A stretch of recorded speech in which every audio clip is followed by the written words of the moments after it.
Hello, everyone, and welcome back to another Howler for an Hour. This time we're checking out the game Ancient Mind, which is quite a furry game from what I can gather.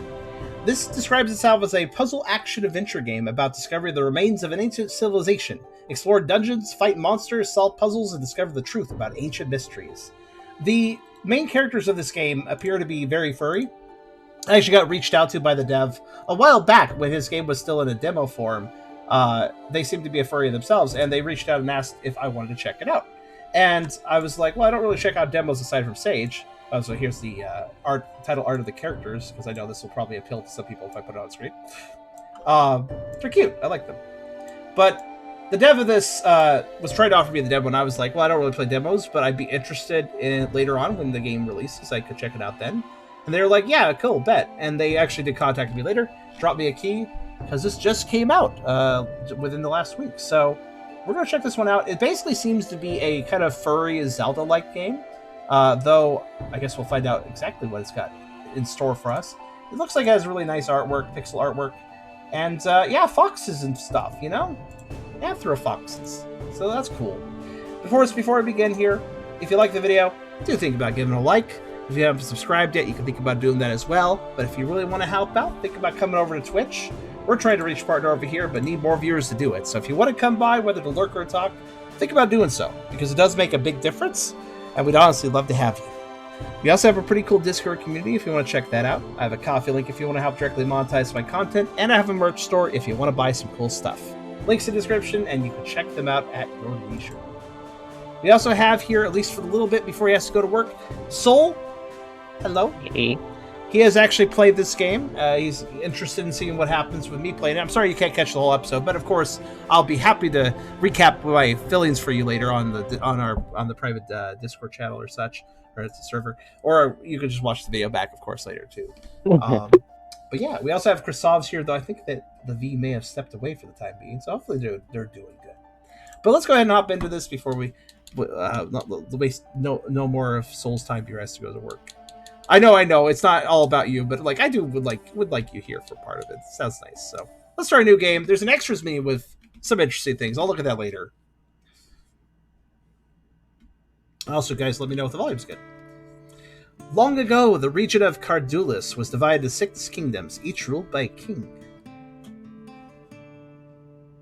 Is this one of those cutscenes where I have to press something, or will that skip? Okay, thank you. Thank you for explaining. Like I thought about that. The kingdoms, despite not being openly at war, were often at odds with each other. However, their long-standing conflicts were put on hold when an unknown threat came from the sea. The 6 kings realized that they needed to put their differences aside to fight the people of the sea, forming the first and only hexarchy of history. Hexarchy. Ooh. For many days, the battle raged on, but its outcome is still unknown, since the kingdom seemed to have disappeared into nowhere soon after. Historical records of the time tell of how the two peoples fought, but nothing has been ever found from the later period. Due to its harsh territory, the region of Cardulis has been uninhabited since then. Of the 6 kingdoms, nothing remains but ruins. Many questions remain unanswered about what happened to the kingdoms, and how they disappeared without a trace. In recent times, many have ventured into the region in search of answers, but without success. Despite this, the mystery continues to attract the curiosity of the inhabitants of the neighboring regions. Such as this guy on a boat. It is us! We are here. Soul. Yes. Okay, just checking. I think the volume got a little louder in the game when I started playing. So, got Zelda-like vibes. Okay, what do we got? We got movement. I see what you mean immediately. I bet if I go on WASD, yeah, that doesn't feel like... This sort of perspective always feels better with an analog stick. This sort of... Well, like, WASD never quite works as well. It gets a little worse. Try to attack with the mouse. Well, it's left click, right?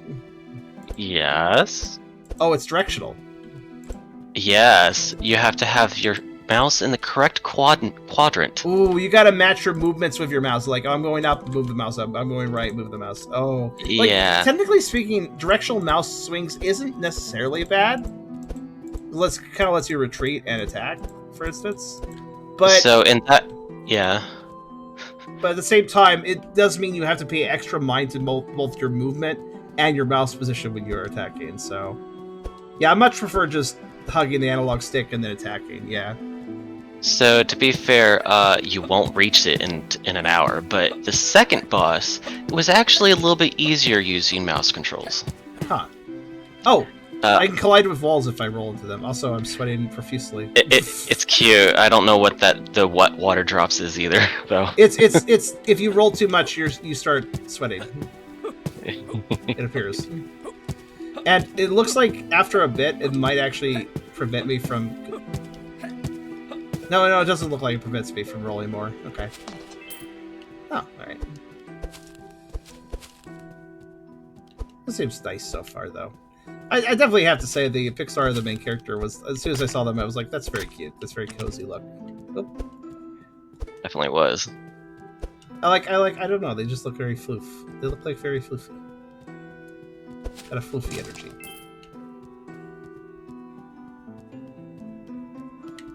So I assume, yep. So X is the interact key. Y opens up an inventory. Pause and options, and the triggers don't do anything currently? Yet. Yeah, you need items first. Yeah, it makes sense.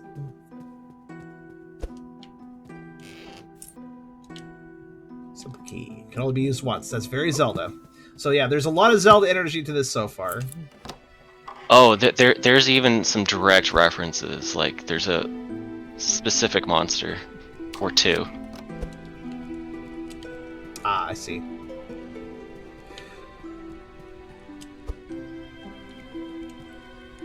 Oh! I need to stop moving to interact with it. Okay, gotcha. Yeah, that was actually very competent, but annoying at the same time. I do appreciate the prompts kind of hint a little bit, though. I mean, it makes sense, but like it took me a second to figure it out. Your roll covers less distance when you spam it. Oh, you're right. So if you're swayed profusely, you don't have a very long roll. Yeah, you're right. It's subtle, but it does start to shorten over time. Oh no. I mean, okay. I was going to check up there. I didn't realize I could drop off that ledge. Did I miss something? Mark, is that you? No, you're fine. Well, amongst all places, I find you here. I'm Lucas. We haven't seen each other in years. Wait, hi, Mark. I'm Lucas. Like, wait, you know Mark, but Mark doesn't know you? There's no clue of who's talking. Oh, no, I got confused who's talking. What have you been up to? What are you doing here? I came to explore the region. I was intrigued by the mystery of the region. I understand. Okay, I know, like, one thing. Interaction key is X on the controller for me. Advancing dialogue, also X. But when I have a decision, well, actually, maybe that's good. It's A. Yeah, when it doesn't. That means you don't actually make a decision, I suppose. Yeah, you can't spam it when there's a prompt, especially when you're on mouse and keyboard. You have to specifically click. After our paths are separated, I decided to become historian. So these guys have history. Okay, I really wish there was a speaker indicator. Like, listen, man, we have a orange fox and a gray fox. Just change the text color. Or change the embroidery border to let me know, like, if it's orange, oh, it must be our character talking. Or if it's gray, it must be the other guy, you know? Change the embroidery color. That'd be a nice, elegant way of doing it. Make it orange or gray, depending on who's talking. The other characters do the same thing, you know? That would be a subtle way of, without having to add extra text to the screen to show a name or something. That'd be a good way of doing it. I've been intrigued by the history of the people of Cardulis. Their culture, their art, their ability to build, and how they disappear without a trace. I want to know more. That almost looked like part of the dialogue options. I felt like that should be a different color or something. Or I feel like the dialogue options should have dashes next to them to make it clear, like, these are choices. Okay. It's nice to see you again. Happy to see you too. Actually, wait, is he a fox or is he like... He's a wolf. You're a fox. I was going to say, I think he's a wolf, actually. We have the same head model, so I was a little confused. I brought here all the books I could find and set up a camp. I'll be here for a few days. You can stay here too if you want. The sun hasn't fully risen yet. There's a cave with some ruins rest of here. Maybe you want to take a look at it yourself. We'll catch up if you. I just need to finish organizing my notes. Sorry about the mess. See you around. Oh, you just don't want to talk to me anymore. Okay, fine. He will as time goes on. Every stage you do, you'll have an extra message. I appreciate my tail wriggles. Wriggle. Good. Sorry, Mark. Oh, we're Mark. Okay, I was confused. Remember to come back here every time you find something interesting. Maybe I'll give you some useful information. Despite that, you don't want to talk to me. Yeah, he basically said exactly what I just said. Yeah. Oh, I can change my species if I want to. All right. Good. It's very expensive at first. Wait, expensive? Those are basically skins. Okay. There's no purple here. Unfortunately. There's not even any pink here. Aw.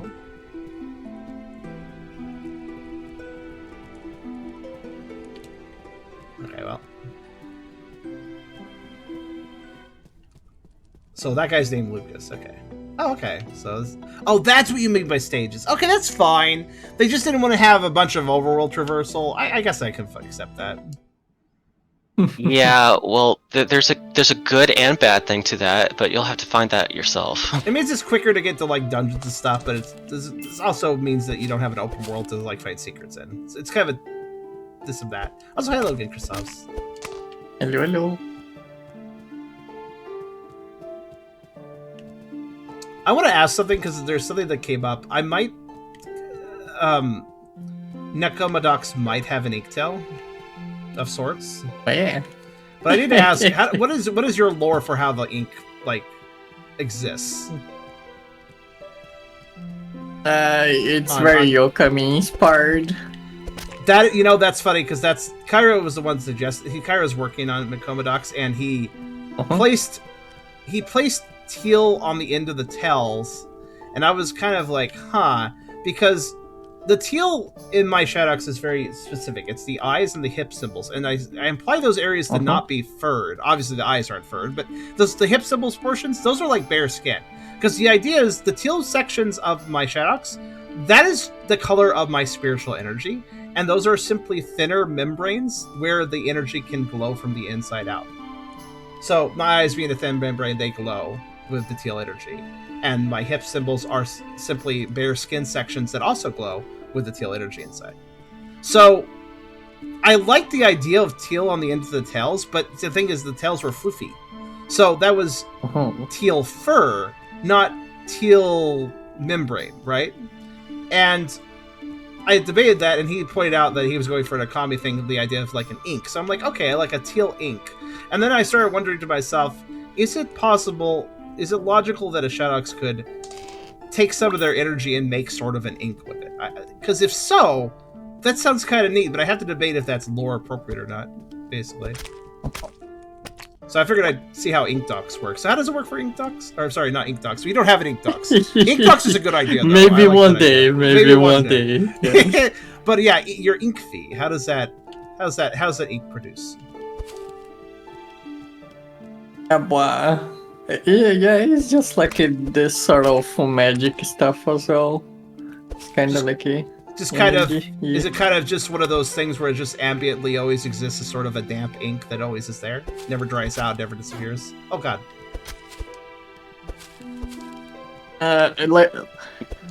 Looks like you found one of the Zelda cues. I remember that. Yeah, the little bugs that hide under bushes or rocks.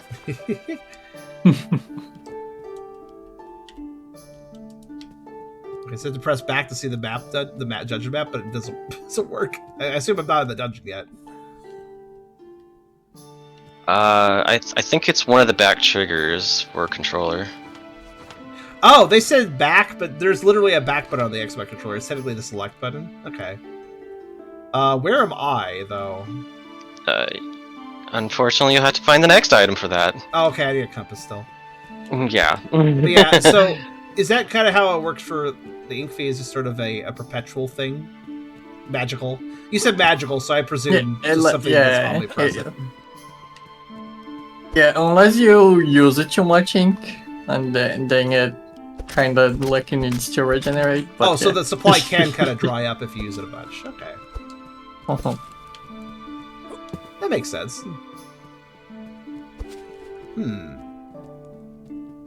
Okay, I can't hop down this. I guess that's why there's walls. Yep. I'm thinking to myself that it wouldn't be too unreasonable if that energy can leave the Shadows. I mean, a lot of Shadows abilities are just the Shadows' energy leaving themselves and coalescing into some other ability, you know? So, go ahead. But yeah, it isn't like a full fade. Like I said, it's very Okami inspired.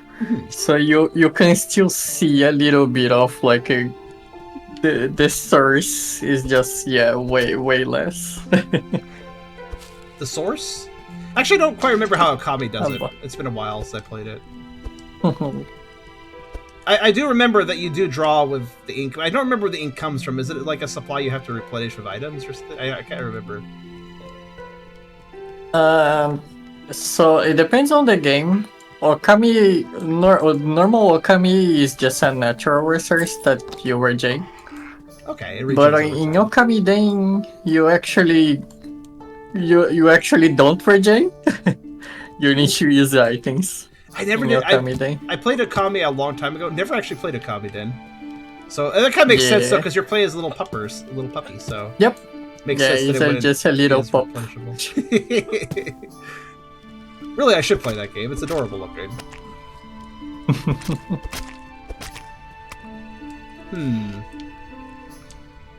Ah, there's the dungeon compass. Okay. Ah, I see. Okay. Honestly, I like the idea of being able to make an ink. Honestly, making an ink out of... Shadows making an ink out of their energy doesn't sound nearly as wild as some of the things they can already do with that energy, so... Yeah. Yeah, probably could do that. I mean, like I said, the soul energy is visible through thinner parts of the skin and eyes, so I could simply see the energy sort of secreting out of the tails, I suppose, and that's why basically that would dye the fur, and yeah, you'd have that sort of effect.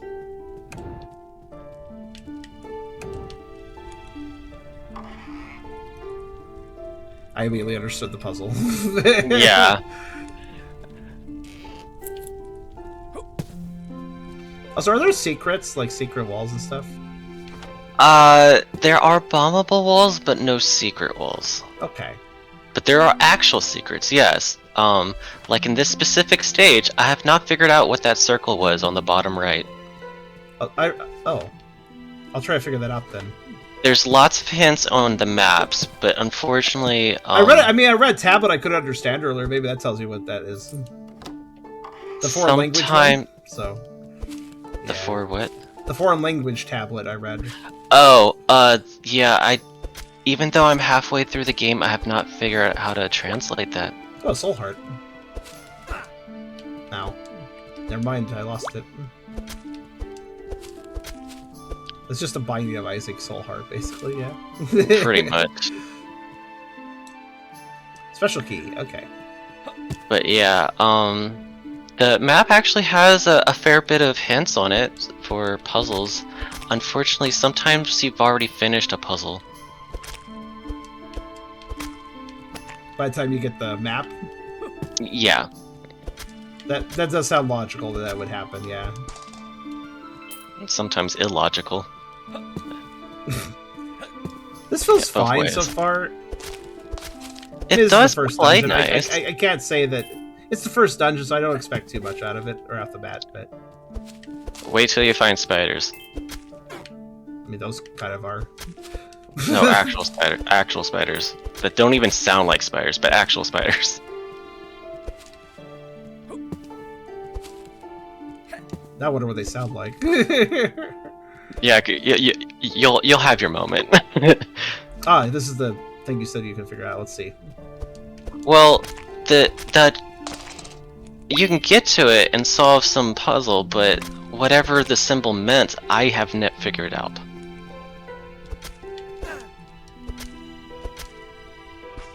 I wonder. It does look like the symbol isn't here though. That's the weird thing. Like. I know that happens like 3 other times in the early stages, and then I see much more complicated puzzles elsewhere. So let's see. It does look like there's a puzzle to solve here. Let's see.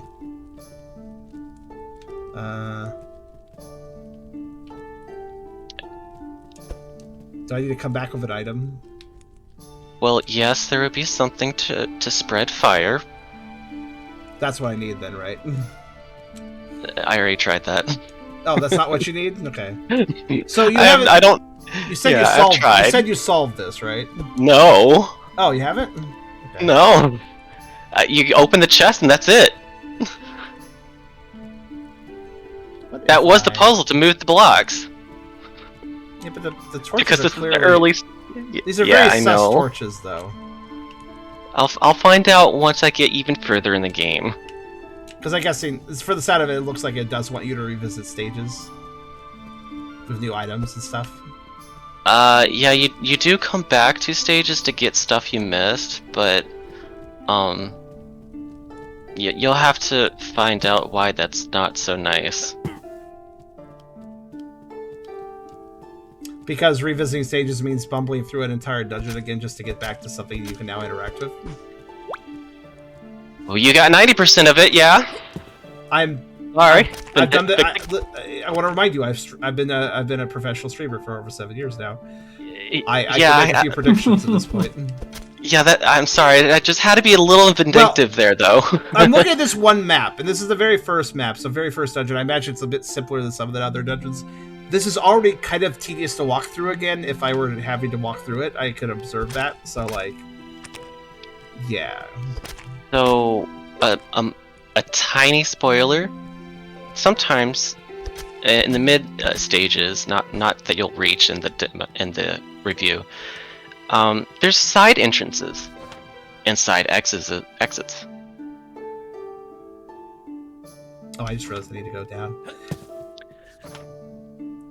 Looking at this map, so with side entrance and side exits, to an area, so you have to like access from a different part of the world map or something. Yep. Oh. And they don't interconnect. You have to like leave to the world map to access each section.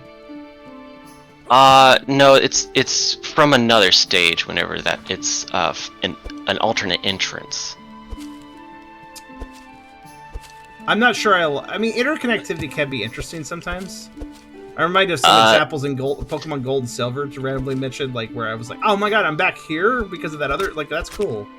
Yeah, it was pretty interesting. It's just if you're doing collectibles, it has the unfortunate effect. Ooh, a spectral key. I like it. Apparently that's what it's called.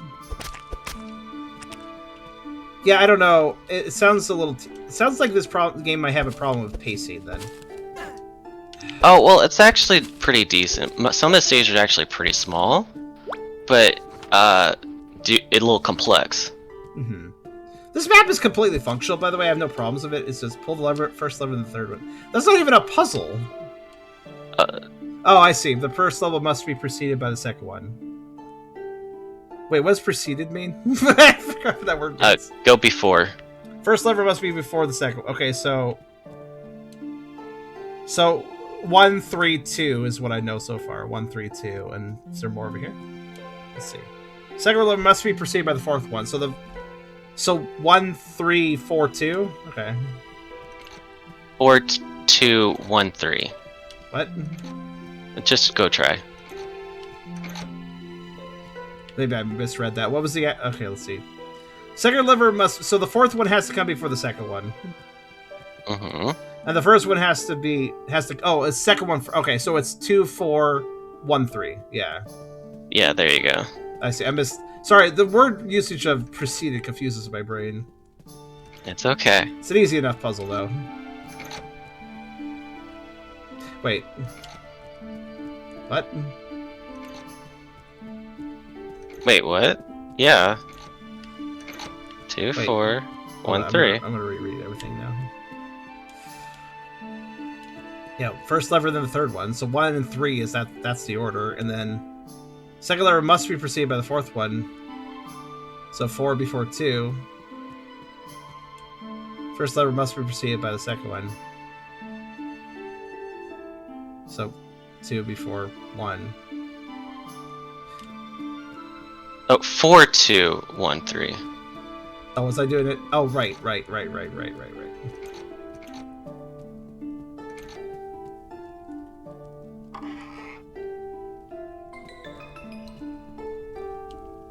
Got a heart in a bottle. 5-3 to increase your max health. Yep, that's very And Zelda on of you. that note, I gotta go. Alright, see you later, Soul. Have a safe work day. And take care.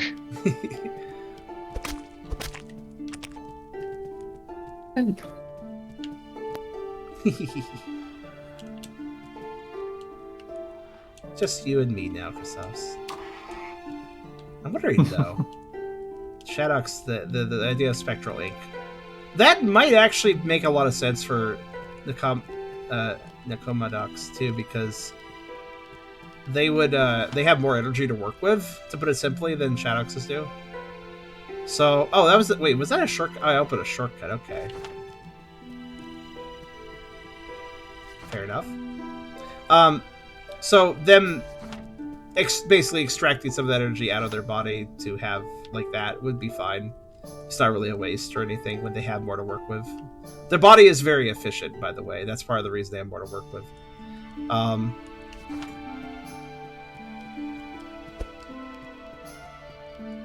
Literal heart. It was a container that had something related to hearts. I agree. I think after this episode, I will go let Kyra know a few thoughts, because I think so again, the spectral energy glows through the hip symbols because of the thin membranes of the skin there. It's just a thin membrane barrier. It's just the soul energy really flows through heavily through the thighs, I guess you could say. So it becomes more prominent there, and in fact, I suppose also the reason the skin is bare there, where the symbols are, and why there's no fur there, is simply that since the spiritual energy comes more to the surface in that spot, it actually causes the fur not to grow, which is interesting in itself. But the reason the tails could have the tail energy, but not be furless, is simply it's emanating out of the skin by control rather than by circumstance, perhaps. I don't know. There's multiple ways I can look at this. I've never completely verified with myself why the skin is bare in those spots, and the hip symbols specifically. One of my headcanons was indeed that it was just that the energy itself just causes the fur not to grow there, but it also could just simply be a matter of, again, spectral circumstance, I guess you could say. Basically, the reason is magic. Find the first gem, shiny rocks. Okay, I think I'm done here. I think I found everything. There's a chest behind some rubble at the beginning. Did I check that out? I think I did. The only problem is if I were to... Chest 10, 10 to 10. Cool. The only problem is if I were to say that the fur doesn't grow there because of the energy, then it wouldn't really make sense to have an inky energy on the end of the tail that ruined the fur. I feel like that would ruin the fur at that point, so... I think more likely the spectral energy does not cause a lack of fur growth, it's just more...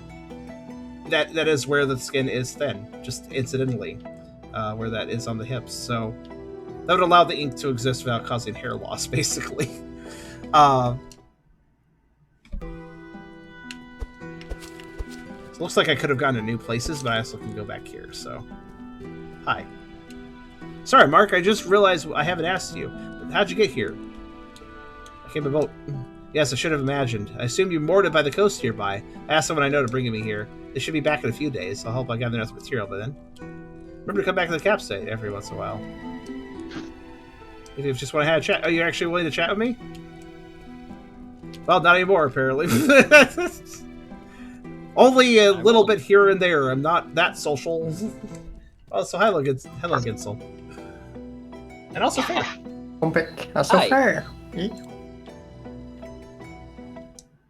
It's kind of weird there's no like level names or anything. By the way, it's just here's a dot. I don't know what it's called. I'll go into it. There is level names, but it only appears the moment you enter.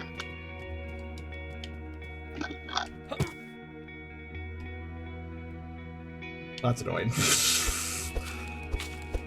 Yeah, I'm literally just here answering questions. I popped in because I wanted I thought that you were leaving for good, so I wanted to be here in case Sharon needed more help. Oh, you played it too? No, I haven't played it. But I think it just means VC support. yeah, it's just if you encounter any other words that you don't understand, I can help. You are a bit of the grammar sort, so that makes sense. No, it's actually helpful though. Sometimes to gain that information. Yeah, sometimes I know a lot of words. I'm a freaking writer, but there are words that just trip me up. Same for everyone. Yeah. So how is this so far? It feels fine gameplay wise, but I'm not really feeling a lot of its own personality yet. It's very Zelda-like, but what is it doing besides that? Well, it had some lore built up, but that lore doesn't really. It's more like it's literally ancient history. So I also need to see current lore, right? I need to see some current lore. I need to see what's going on right now. Why am I invested in my character? This character just wants to explore the ancient ruins, I guess, which is fine, fair enough reason. I'm personally fine with my Zelda-likes because I love Zelda games. I saw that shadow. I was like, I like how it's like zip. Here I come. Like, I mean, Zelda-likes are fun. I enjoy Zelda-likes, but they also can be done very. I've mentioned before. We've played some Zelda-likes on Sage this year, as well as some other ones I played in other Sage years and stuff. And I've been very picky with them because, truthfully, making a good Zelda-like is very tricky. You have to do it just right, I think. Oh yeah. Because if you make a Zelda-like with a wrong, there are 5 million wrong paces for a Zelda-like and like 2 correct paces for a Zelda-like, or like maybe like 3 or 4, and basically if you don't get the pacing just right, it can slow the whole game down and be kind of boring. Right now, you might consider this a bit unfair, but I'm just going to express it anyways. Right now, the game feels a little bit on the boring side for a very simple reason. The music is putting me to sleep. Yeah. So the music does vary among the stages. I don't think the music's bad. I just feel like it's not doing anything for me as I'm exploring a dungeon. Yeah, yes. The first few stages, the music is way too sleep-putting, like you put it. This just sounds like some sort of ringing. It sounds like the intro to some sort of like love song, like a pop song or something. Like, oh my baby, I can't live without you. I don't know, like, I don't know, man, just something like that, man. It's nice enough. It's just not doing anything for me. That's all.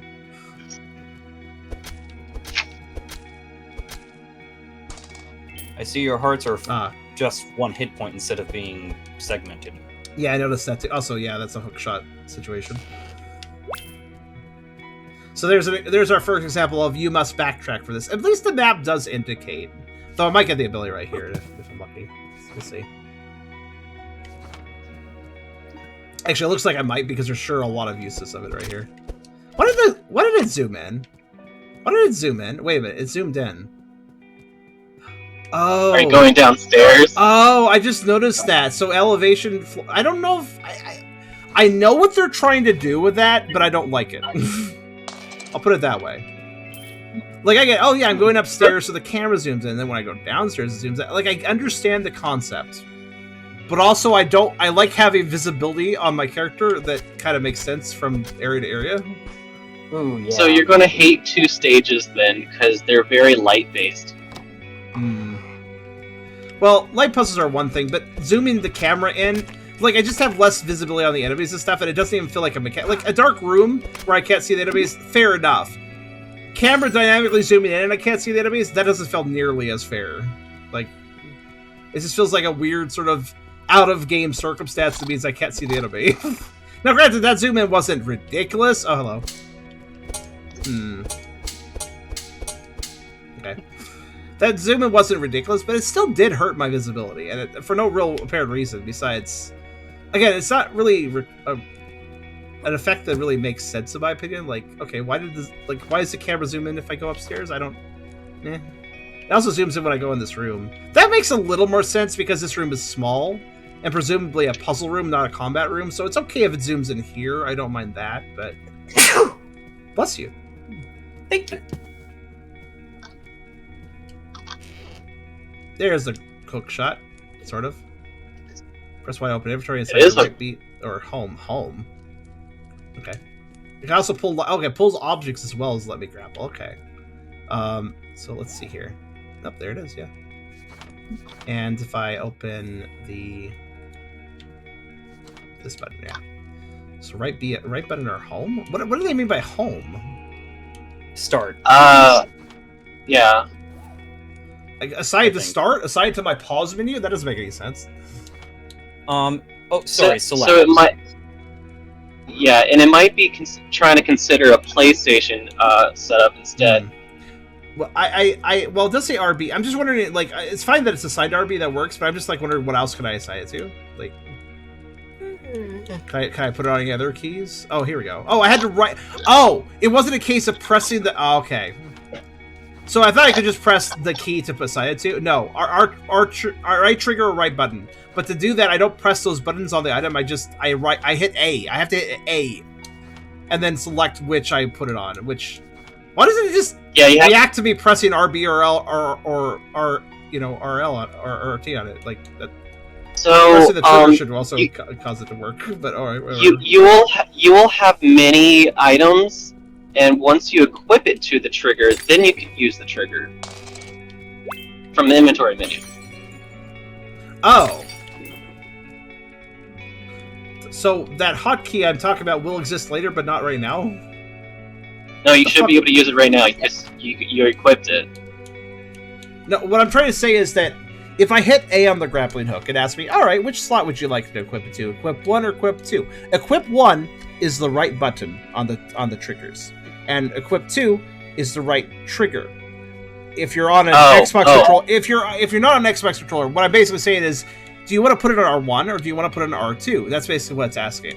And to access this menu, I must press A, and then I pick whether I want R1 or R2. Here's a thought, though. Why can't I just press R1 or R2 while hovering over the item? Yeah, I thought that too. That's what I'm talking about. Like, why can't I just press the key I'd like it on while hovering over the item? Like, that should also technically work, but no, I have to go through a weird menu instead. Okay. Just imagine when you have to use 3 items. That's what I mean. Like, if you have to swap your items around, it would save a lot of time if you could do that. Yeah. Like, it's not a big deal right now because I only have 1 item, but later on, I feel like it might matter more. Oh, it does. When I complain, by the way, sometimes I'd like to know that sometimes when I complain about a game, some people are like, "Well, Charm, it's not a problem right now." I was like, "Yeah, it's not, but I'm seeing the future on this because I'm clairvoyant." And the future is real because I had plenty of issues swapping inventory, even with the faster controller method, because it's a nightmare if you do it with keyboard. Oh my god! Sorry. Spiders are slightly annoying. I mean, I know where they're going to come down, but they do kind of move a little bit fast. Yeah, I hate spiders in this game. Even when I'm ready for them, no, they're too fast for me. There's another problem I have. You know how enemies could drop, like, coins and hearts and stuff, and I might want those? So every enemy, you hit it, you kill it, and then you wait a bit for it to die, and then it dies and drops its items. In other words, if I want to make sure an enemy has a drop, I always got to stop a little bit to see what the enemy's doing after they die. Which is that's not the real issue. It is unfortunate. That's not even the. It's not. It's a very micro time loss, but it's a time loss that happens over and over again. So I do think it matters. Old book lays up on the table. It looks very old, but doesn't seem ancient. The inhabitants of Cardulas were very capable builders. However, the purpose of many of their structures they built is still debated. Partially dug into the side of cliffs through intricate corridors and interconnected rooms, there are some similarities in their structures. For example, the placement of locked doors seems to follow a particular logic. All right, thanks. Take that spectral key and move on. What were you gonna say though? What's the actual problem about how enemies die? So, you've played Mega Man plenty of times, right? Of course. What's the issue when you need to heal up? Aha, I thought so. Come back here, you. It's like I like how he's noping out immediately. So, what was your question? Sorry, I was like, haha. Oh. I thought you were laughing with understanding about Mega Man. No, I was like, haha, rock guy, you don't have a rock now. Like, what were you saying though? So you were familiar with Mega Man games, right? With how Yes. limited drops tend to be. No, yeah, RNG fucking hates me in Mega Man games typically, so yeah. Oh, this game too. Oh boy. I mean, like, what are we talking? Are you talking like hearts, or are you talking money? What are we talking here? Hearts. Hearts, namely? Okay. Yeah. Now you have noticed that chests sometimes give hearts and coins. Yes. That's fine. You get tons of money that way, but mobs tend to be skimpy on the hearts. I couldn't even see that money. It was just hiding in the wall. Mobs tend to be. I mean, that kind of makes sense. They don't want to They don't make it too easy on the player, but I get that. But like, well, what the fuck am I supposed to do here? Oh wait, hold on. I already solved it. I have to consider how much I can move behind things. There we go. Yeah, I mean, limited drops. Limited health drops. I understand. You don't want to overdo that, honestly, or it will make the game too easy. But well, here's a tip: anything that dropped will not vanish. I did notice that when I was trying to pick up the cliff coin that was stuck on the cliff. It will always be there to the end of time now because it doesn't disappear. And nobody can ever pick it up ever again. So look, if it's.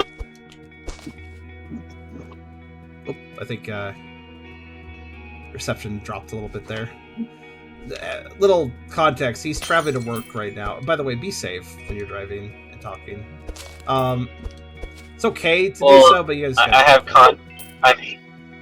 have hands-free call. Yeah, that's a lot better. So. I'm aware. I'm simply aware that even if you are, hello. All right. I'm simply aware that even if you are doing hands-free calling, a call can distract you from the road. So, always prioritize the road over whoever you're talking to. Obviously, right? But it's still worth saying.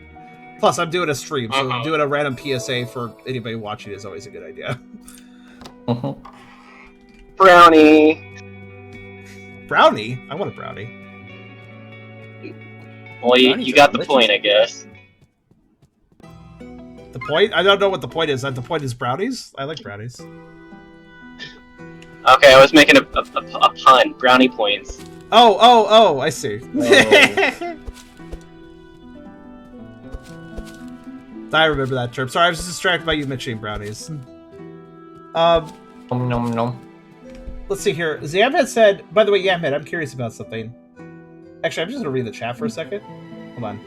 First off, you said basic Kami lore is that instead of being the magical nature, the nature is very faith-based. So if a lot of people believe you overflow them. Yeah, that's right. That is a whole mechanic, getting people to believe in you. So you overflow that magic, making brighter, more markings, etc. And the ink used as a tool to draw in the world around into reality, generally through special techniques. So a bit funny, a cat convincing people to worship them to increase their faith power. So Nekomadox, I don't know if it's going to be a faith-based. I will tell you this: Shadoxes do not require faith for their spectral energy. They generally consume souls and other spectral sources, and thus acquisition that energy. But it is not impossible that faith could benefit a Shadox. That if something were to worship a Shadox, that it would perhaps gain some additional energy from that. As such, because again, very spiritually based creatures, so some spiritually based worship probably would benefit them. That being said, Nekomadox may appreciate that. May indeed. I have to think about that one. And also, yeah, I do think that that's actually an interesting parallel too, because you have to keep in mind too, Okami is based around Japanese mythology, and so is Shadox. So is the Shadox. So. And thus Nekomadox in turn. Have you been to the cave northwest from here? I believe someone has been there some time ago. People have been coming to the research region to do research for years. We're certainly not the first. We're certainly not the first. I don't know if you are supposed to plural that, but okay. Someone must have used that base cave as a base camp. Oh, another thing I'd like to note. Yamhead, you said, I'm trying to think of a Zelda game that did it like this. I can't think of one. Feels like the default would be to do the button equip thing. Yeah, right? Like the button equip you don't need to teach the player that. Player hits button, item goes to that button, when you leave the menu, that button does the item. It's like it's so utterly intuitive. I can't think of not doing it that way. It just makes sense. Menuing is boring, so making it as efficient as possible is important. Yeah, I agree. Menus are essentially not exciting, so you should make them as accessible as possible. Also, I sometimes like thinking about what if they made a game that was just menuing and they made it somehow fun. What's that game? What's the roguelike where your entire game is inventory management? There's a few of them. There's Backpack something. What's the name? Yeah, Backpack Hero. There's a Hero. Backpack Mouse. I feel like Backpack Hero is an example of what you're saying. So it's honestly, when you get down to it, it's kind of like menuing plus Tetris gameplay, kind of at the same time. You know, I actually haven't played that game. It's a roguelike, so I just didn't care that much, honestly. But I think the concept is kind of nice. There are so many games where I'm like, oh, that looks really interesting. Oh, it's a roguelike. There's a number of games that have that reaction for me. Like, oh, that's a cool oh, it's a roguelike. Because it's getting a bit inundated. I'm sick of roguelikes. I prefer linear but constant progression, not constantly backpedaling back to square one, but maybe gaining a few benefits. I think I think I understand why roguelikes are popular, though. They're probably a lot easier to make, considering that, yeah, the players backplayed all the time, so they were repeating the same content. Granted, hopefully with some generation and differences, but they're repeating the same content, so that means you have to make less of it, right? I guess? I still prefer linear experiences. I don't know, I like having a start and end to my games, I suppose, a lot of times. Games that can be replayed are completely fine. I'm not necessarily against replayable games. I think it's just roguelike specifically that bother me. Eyeball. So you prefer roguelites instead of roguelikes. It's preferable. Additionally, they still generally break you have to retread ground. Roguelites, that is, but I do appreciate the upgrade systems they have. And there's also like that Gardener game you reviewed recently, where doing Polaroids or some sort of like contextual challenge slowly unlocks a faster progress. Yeah, I wouldn't call that game was. Oh gosh, hold on. I just played it. It starts with a G, I think. That game is definitely not a. That game is definitely not a roguelike, but it was Grun. Grun was like, if you guys remember how I ended the review of that, I didn't like the fact that I was time looping and having to redo things. But at the same time, I completely acknowledge that this is actually quite intriguing, and I'm sure a lot of people would enjoy this. It wasn't exactly for me not because it was a roguelike, it isn't. But that simple idea of having to repeat content, whether or not it makes narrative sense, it's just not very fun for me. I don't like redoing the exact same things. Granted, I do understand that Grun kind of makes it so like you can really not do a lot of that repetition. You can kind of vary it up and do other things. Like, it's not a bad concept. I think it actually did it pretty well, but nonetheless, I'm just sick of repetition in gaming. I prefer more unique and linear experiences. A time loop, a groundhog mechanic can be fun as such, but it does fall victim to that sort of time looping, kind of repetition. Repetition is more common in a Groundhog Day type game, you know, just by matter of circumstance. I honestly think it's more of a. It's like, yeah, it's good to have replay value, but we don't have time to replay games these days. No. Yeah, that might be it too. The whole "I'm too old for this, I don't have time" sort of situation is also maybe why I don't like roguelikes that much. Also, roguelikes specifically too confuse me, because like a linear progression game, I can kind of tell like, oh, I'm making progress, and the game might end around there. But with a roguelike, it's like, where the fuck does this end? Like, how the fuck does this end? I don't know these things, you know. It's a little hard to tell, like, what my It's hard if I don't know if I'm making progress, I feel less motivated in a game, I think. Which isn't too crazy, honestly, of a statement, is it? If you don't know how you're progressing a game, perhaps the game is less interesting to you.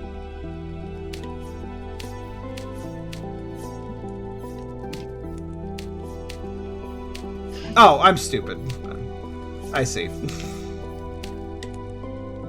Okay, maybe it's this way. Man. I wish I could see the puzzle you're doing. I figured my initial impression was I could probably find the hint later, but I'll just brute force it, and then I realized, oh, the hint's right here. And then I did it backwards because it doesn't tell you which direction to start from. But yeah, I went lower left, upper right, upper left, lower right, and that wasn't right, so I just inverted it. Oh, you're doing the symbol puzzle, yeah. Yeah, I just didn't see the actual solution. I just immediately went into brute force mode because it was actually simple enough where I didn't care. But then I realized, oh, the puzzle solution's right there. I don't have to go looking for it. Okay. So I didn't want to go looking for a puzzle solution, basically. I just wanted to solve it right then and there. Granted, the solution was right there, so it kind of worked out. I know what to do, I just don't know exactly how to do it. I don't want to waste time looking for how to do it. Most of the puzzles are like that. If a puzzle is brute forceable, I will generally brute force it because why not? As long as it doesn't take too long, I mean. Yeah, most of the puzzle solutions are either in the same room, an adjacent room, or on the map. Do I have a compass yet? No. I gotta say, I think it's unnecessary to have the map compass thing. I think it'd be nice if I just I get it. Again, it's a Zelda thing, but I will never kill this enemy, by the way. Okay. Wait, did it actually come down? No, it did not. Just imagine when you have to redo a stage. This enemy will never die because I need him to come over here. He's on this elevation, but he will never... Come here. Okay, I read work. Sorry, bye. See you later. See. Okay. I really hope there's no kill all the enemies to unlock a key, because enemies like this will make that fucking hell. Because that's another Zelda staple. That's why I'm trying to kill this thing. Killing all the enemies in a room, making it different. What the elevation are you on? I actually have no idea at this point. How do I hurt you? Yeah, elevation is a tricky thing for these games. Okay, he's definitely over. Okay, he's over. Okay, so that's I guess I'll get it later. Whatever.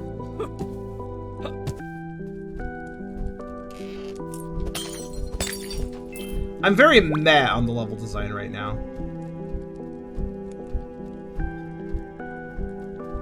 It's just kind of alright.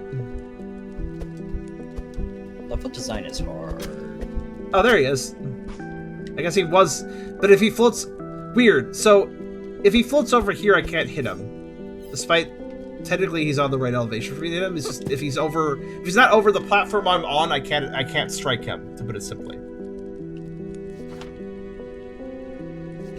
Yeah, I feel like the map and compass system, maybe I accept the idea of needing to find one of them, but not both.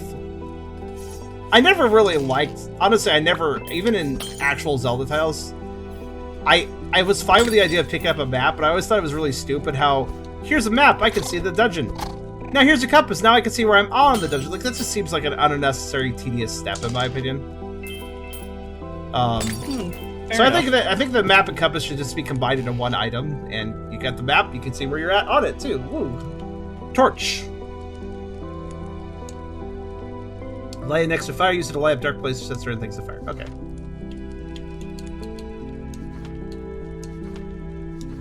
It's like a paintbrush. Speaking of paintbrushes. Oh, I have to light it. Oh no, and then I move really slowly, and I have to put it away. Okay. Oh, I see. That's why the vines are on the door. Okay. Oh, I move really slowly if I have a lit torch. Not really a big fan of that. I understand not being able to attack or something, though I wish I could swing it, but... Oh, hello, spider.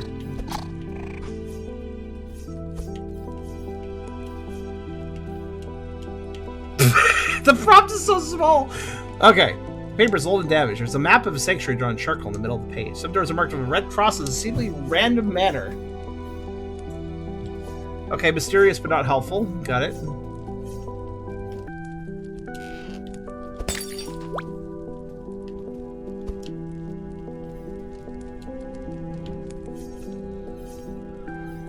Yeah, so... remember what I said about pace? As I walk slowly with this torch? Between the enemies taking a while to die before they drop their drops, the torch slowing my movement speed and making it so I can't do anything else until I put it away. That was unfair. and the music kind of putting me to sleep, and the dungeon design looking a little, kind of seems a little tedious, honestly. I still don't have a compass, so I have no idea where I'm going. I'm feeling like this game has a bad pace. It's not the first time I've run into a Zelda-like that is too slow. That seems to be more often than not the problem with a Zelda-like.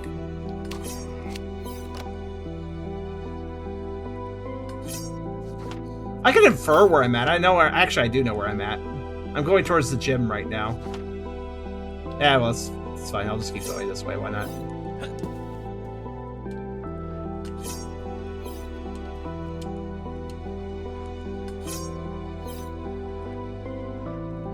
Jake to be this side.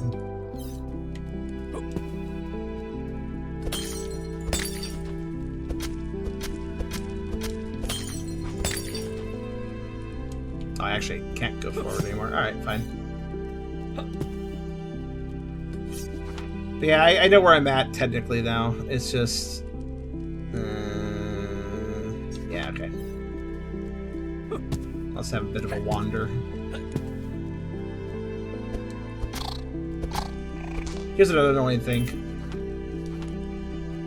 When you complete the level, it tells you how many chests you picked up and how many were total in the level. It'd be nice to check that before I leave the dungeon. Like, actually check my total, see if I got everything. But I can't. I have to leave the level to find out if I missed anything. Not a huge fan of that, honestly. Like, for instance, I know I missed a chest because I should have had the compass by now, probably. So, I missed the compass chest, which has been very fun. I'm gonna guess it's probably over this way, though.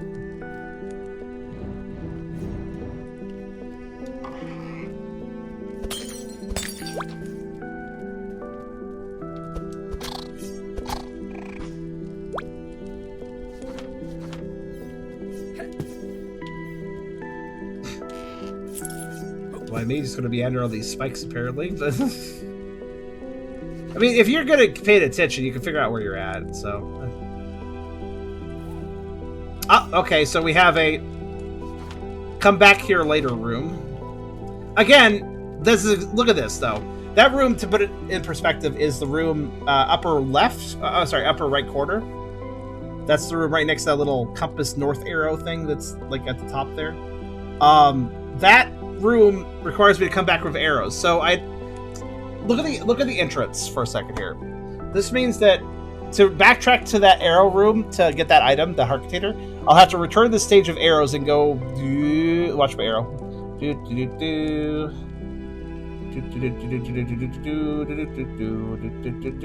Okay, done, and then have to leave. That's a really unnecessary walk just to come back to this dungeon for one thing. Yeah.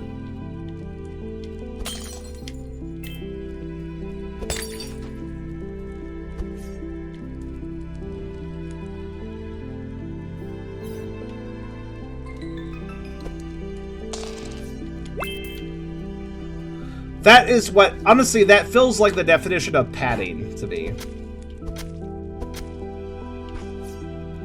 I get the idea of revisiting areas to get stuff you didn't get before. Okay, enemies do sometimes lower things.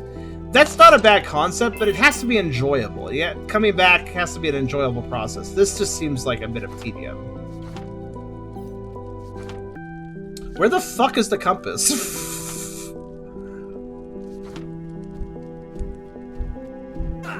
Oh shit, hi. You're on my level, okay. At this point, I just don't even know anymore. Get on my level! Ah, here's the compass, probably. It's actually required a hell of a lot of backtracking, because you had to get the torch first, I assume.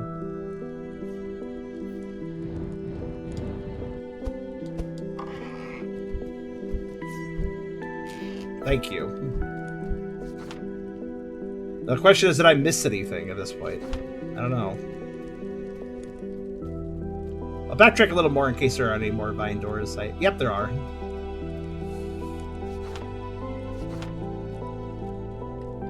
Oh, what the hell? I just never entered this room? Okay, sure. Strange, there's two ways into this room. Okay, that feels like all the chests, but I'm not sure.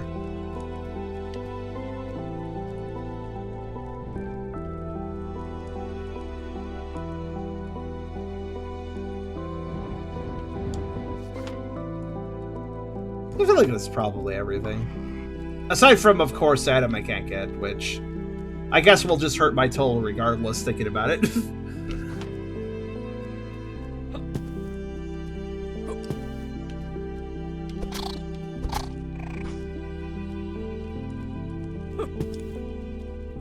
Soul said he did backtrack to the first dungeon to light that one torch and nothing happened, but I might try it myself too. I find the whole thing kind of perplexing, actually.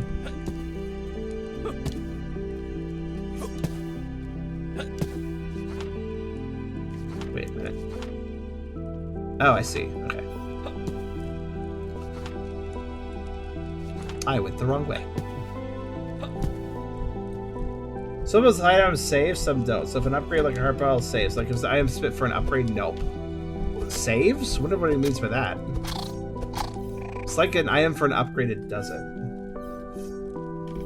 Item spent for an upgrade. It doesn't save. I assume what he means is that if I get an upgrade item from one of those bonus rooms, it will not respawn, but if I use the upgrade item and consume it, now it will come back.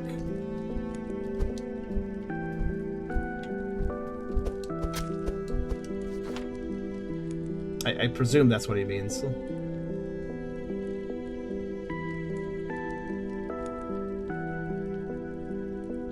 Did I get that chest in the lower right? I think I did. I can't remember, though. Yeah, I'll just check.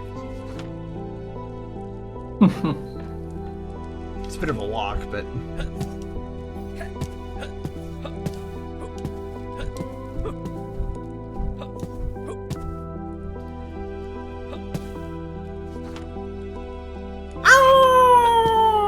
You know, this is not the first time I've run into a game with a soundtrack like this.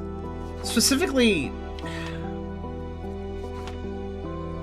Okay, this is how I put this, and this is, again, this is not the first time I've run a game like this, so I should really put it to, like, a term. But there are some games out there that are action games, mind you, of some form or another.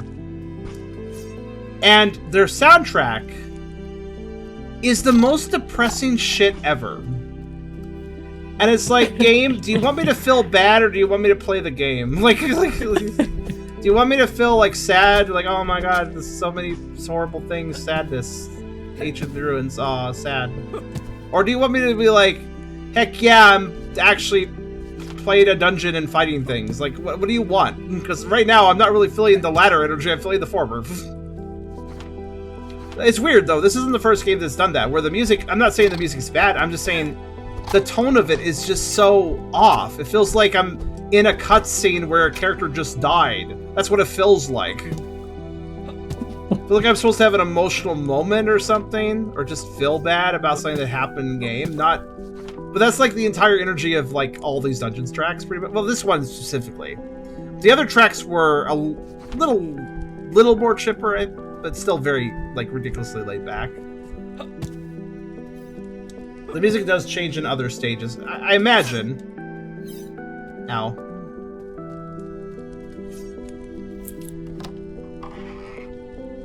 Was Howler a fading sight?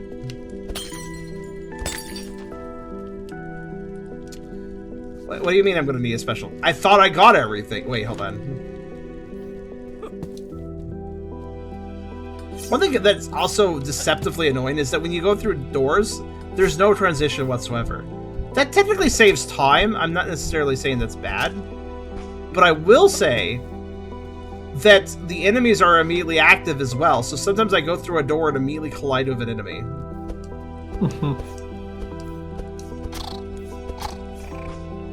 Which is extremely problematic.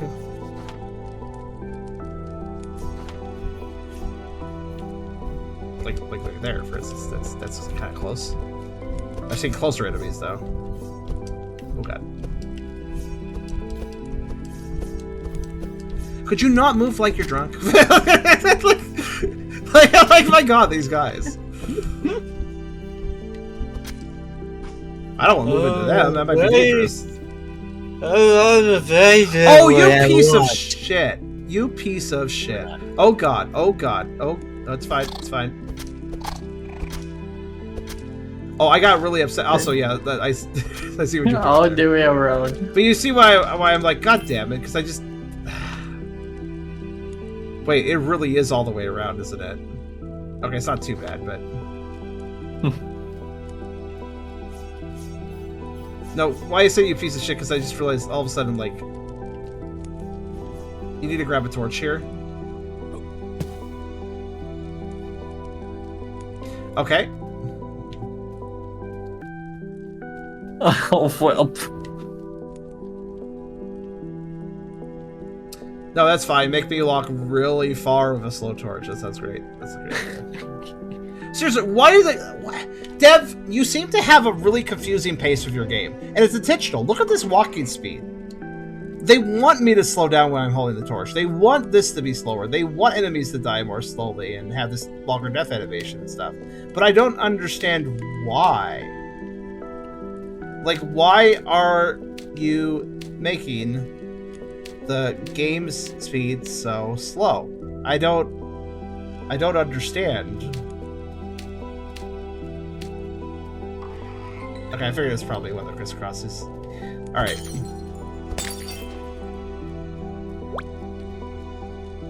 Yeah, like, why are so many games slow? I don't... Like, it's a really weirdly basic sort of sounding question, but why are so many games so slow? It doesn't make me invest into the game if the game is slow for no purpose. There can be a purpose to slowing down gameplay. Thank God for that soul heart. Sometimes, right? But it needs to be done very carefully. Like, I understand the problem with the enemies, right? The enemy thing is, oh, I wanted to make a neat little death animation for them. That's fine. That's a generally, like, positive energy vibe that they had going there. They wanted to make it so that you see how the enemy die and they had a little animation. I appreciate the effort. However, make their drops drop before they die then. Make their drops die the moment I kill them. And then they can play their little death animation as they spit out the coins. Don't make me wait for their drops until the animation's over. That is so silly. Oh god! Do you see what I mean? Oh my god, where is he? Where are you? Where are you?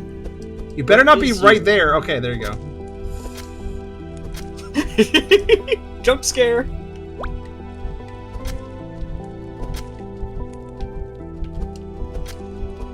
Yes, the drunken hovering AI is like the most annoying AI to hit. Hey Mark, how did you get here? This door is literally locked and vined up. And how did you get here? Take a look at this. What does it represent? What is it? Why do I have choices? Does it actually change the dialogue? Because they're so similar. I don't really understand the point. Yeah, they don't feel like it. Yeah, they don't feel like choices. Ones. Yeah. Yeah.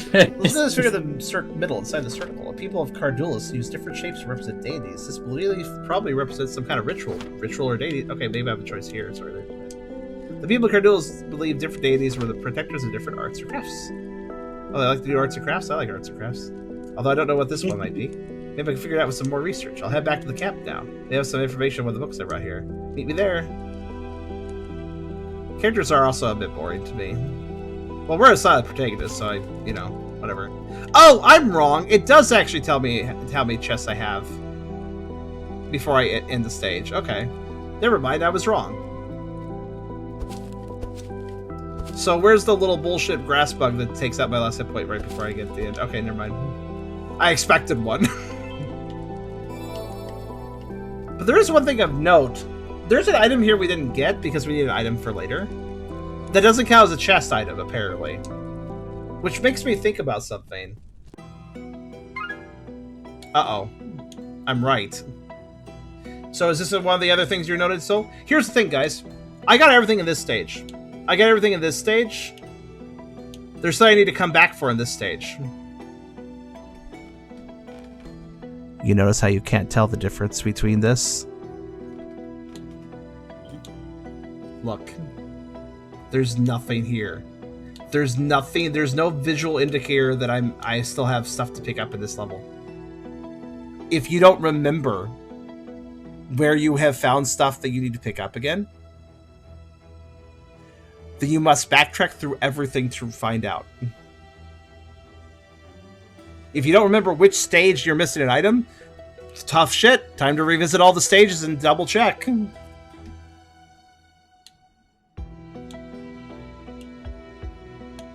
That's not good. Especially when you consider. You notice how these, like the gems show up. Like I got the gem for the stage, so it shows up a gem. So here's a little thought. Very simple thing, Dev. I don't know why you didn't do this. These little stage panels, they're gray before I beat them, right? And then they turn sort of brown when I beat them. Dev, turn them gold if I picked up everything in the level. That way I know that if I see a gold panel, I'm like, oh, I got everything there. Like, really, come on, man. You already changed the color once. Change the color again if I've collected everything in the level. I say this because I know for a fact that I've collected something. I've collected everything at least for one of these stages at this point. Yeah, that's just not good enough. If you want me to backtrack and get stuff, you need to tell me where I need to backtrack. I need a visual reminder. This is actually an unacceptable design choice, in my opinion.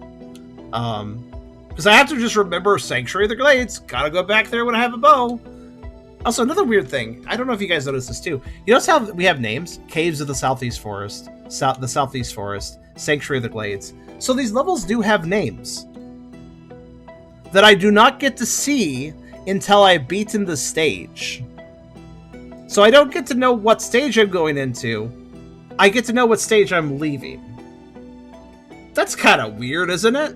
I guess there could be a logic of like, well, you haven't been there, you haven't explored, you haven't gotten to the destination yet, so you don't know what it is yet. But the thing is, if that's the case, like with this world map design, that doesn't really make any sense. I should definitely be seeing the name. It's weird. It's very weird. Because, like, imagine if I went back to camp, the guy's like, oh, I heard that, you know, if you go to the northern ruin, you'll go, blah, blah, blah, blah. And it's like, I have multiple stages to go to. Which one's the fucking northern ruin, then? Like, I don't know. Like, that's strange design choices. I don't understand some of these. This game doesn't seem competent. This game doesn't seem incompetent in how it's put together, but there are just some really weird design choices I do not agree with here. Though I do hope the dev can consider maybe patching and adjusting these things. Honestly, since you already have the stage icon change color when you've beaten it compared to when you haven't, it'd be pretty easy peasy to just add a bit more scripting to have it turn a gold or some other color when the player has completed it entirely. I suggest gold, because gold is a good color indicating like, oh, I'm done here.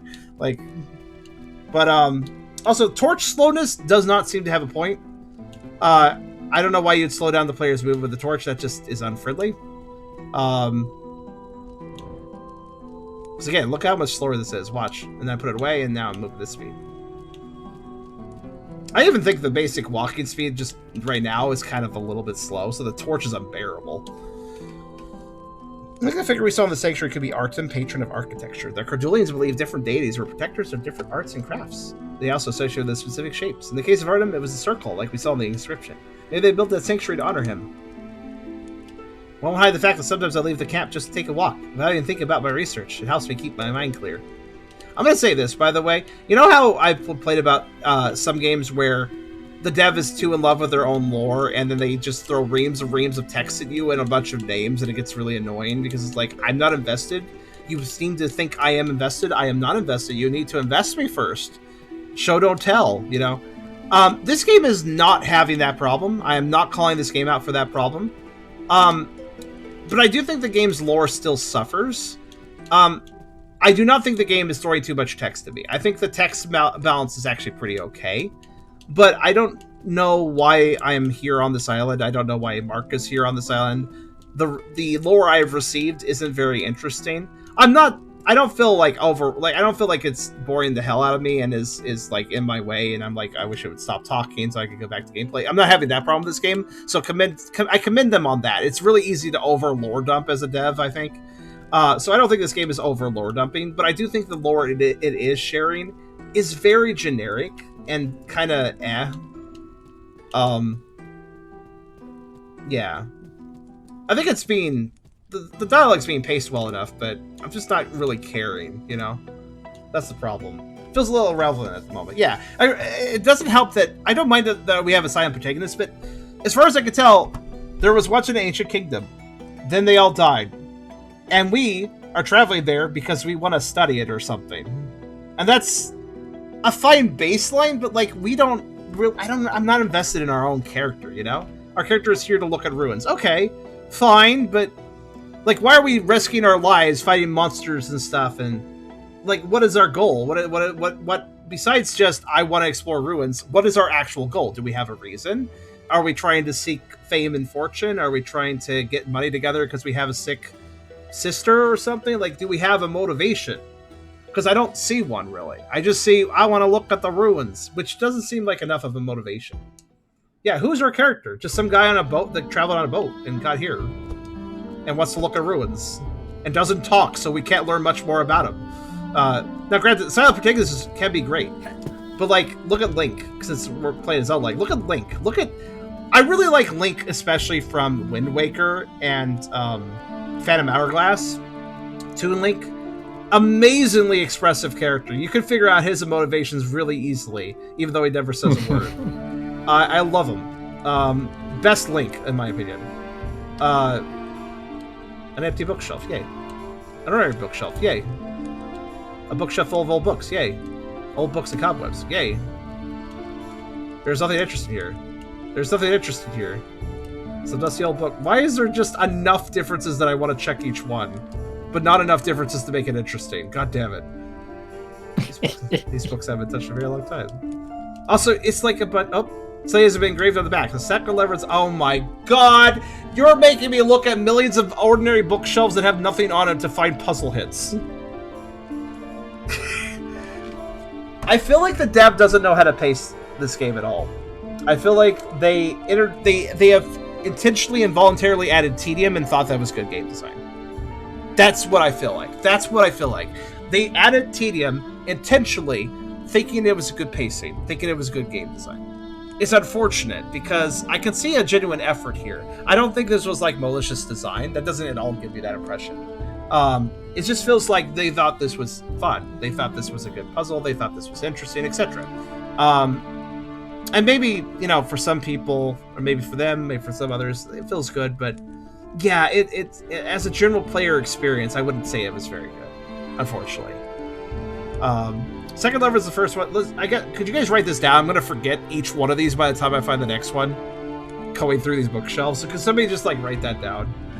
The second lever, first one on the right. Second lever is first one on the right. Yeah, oh yeah, you know what? First person's perspective, this would be more fun because you'd be a little bit more immersed into searching the shelves. So I agree with you there, Yamhead. That could work better in first person. Oh, here we go. The first lever is the second one from the right. The first lever is the second one from the right. Oh. The last lever is the second one from the left. The last lever is the second one from the left.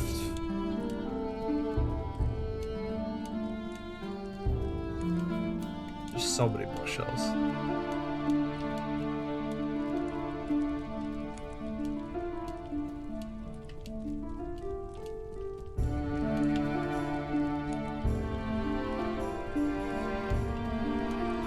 Oh, these are just not... that's annoying. I hate it when there's, like, multiple interactable objects, and then there's, like, a few more copies of that same interactable objects, and then all of a sudden I can't interact with them. Like, why? So the side ones I just can't interact with. Okay. Oh, one more. Should you press it? I don't know. There's a button. I mean, sure, press it, I guess. Okay.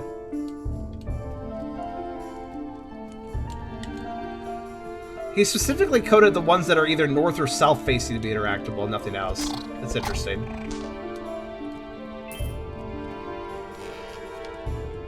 Well, I got the map, that's good. Typically in Zelda-Like, the map and the compass are quick to find, but the thing is, you might just not go that direction, and then you're kind of fucked, you know? That's the problem. Like, technically you can get them quickly and make good use of them, but that's only if you happen to go the right direction through the doors.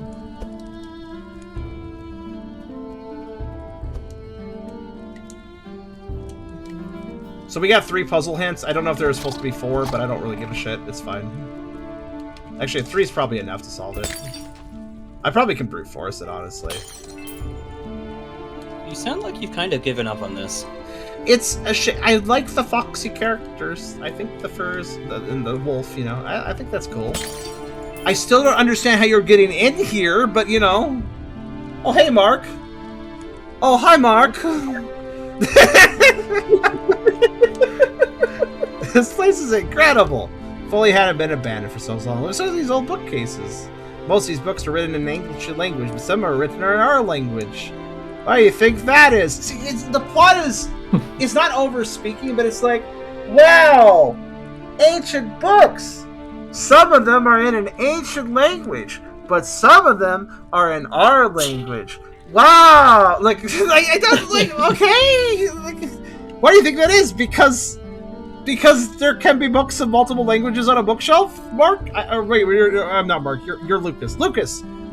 Because they can be. Because you don't have to have one language of books on a bookshelf. They date back to different periods. It's possible. It's probably. There may have been influences for the neighborhood research. Well, yeah, that's normal. I'm not sure this would justify a sudden change in the language. Is it really that weird to have multiple languages of books on a bookshelf? I feel like that could happen.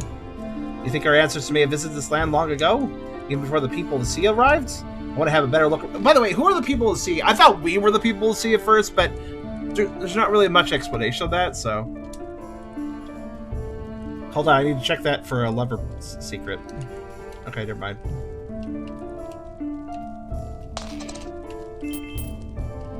Lucas, move. I will burn you. Alright, no.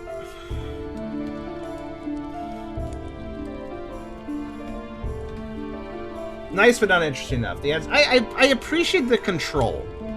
After playing so many games that were like, oh, I came up with this great story, I'm going to tell everyone, and it's like there's an earnest desire that a lot of devs and storytellers have to tell their story, but they tend to forget that they're the ones most invested in their own world, not everyone else. To everyone else, they only will invest if you make them have a reason to care, a reason to invest. So you can't just dump a bunch of lore at them and expect them to care right off the bat. So I appreciate the breadcrumb approach. It's just the methodology here. The language is boring. The conversations are boring. I mean, I'd like to know, like, immediately I was interested at the beginning, to be fair. When I was like, oh, hi, Lucas showed up and like, oh, it's Mark. Hey, I haven't seen you in a long time. And it's like, oh. Like, what's their dynamic? And then I don't know. Maybe I'll find out if I play long enough. But, like, I immediately was like, oh, maybe that's a little bit interesting. How did Mark and Lucas know each other? Like, I guess I'm not being told that right now, though. Also, yeah, I guess we're supposed to infer the last book, so. Oh, go ahead. Something tells me we'll never find out. Not in this Howler, for sure. I feel like they might eventually say, but I kind of get that impression, too. Like, I feel like that may not be...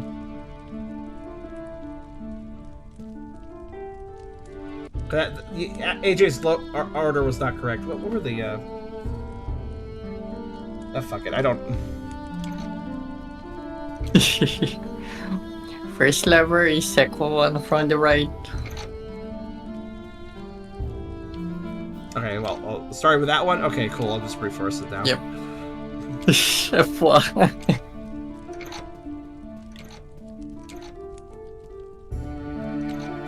The second one is the first one on the right. Yep.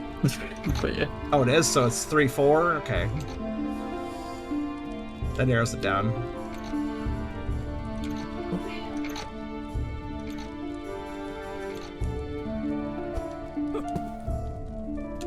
Sometimes I mix up left and right. Oh, God.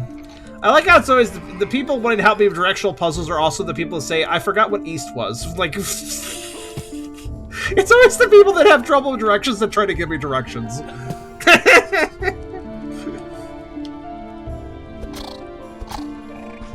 Rogue, hello. Hey, wait, there's a key. Yep, there's a. You literally have to check all these shelves. Not only for puzzle hits, but for a switch and also a key. To be fair, this one was in the room where the key was needed, so that's kind of reasonable.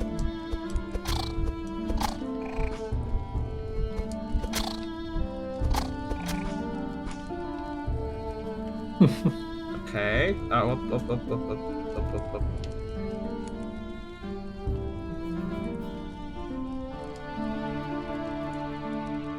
Well, I did it. Also, here's another thing that's bad design decision. See this open book on the ground? In a previous dungeon, there was an open book on the ground that I can interact with for a log. It is the exact same sprite, but this is no interaction. I do not like it when you use here's just a random floor item, it's just some visual design, nothing else. And then also, at the same time, here's that same random floor item, now you can interact with it. I hate that. Actually hate that. It's very confusing. You want to kind of reserve a sprite to a purpose, you know? If I can interact with the sprite now, I should be able to interact with that sprite at another time when I see it, you know?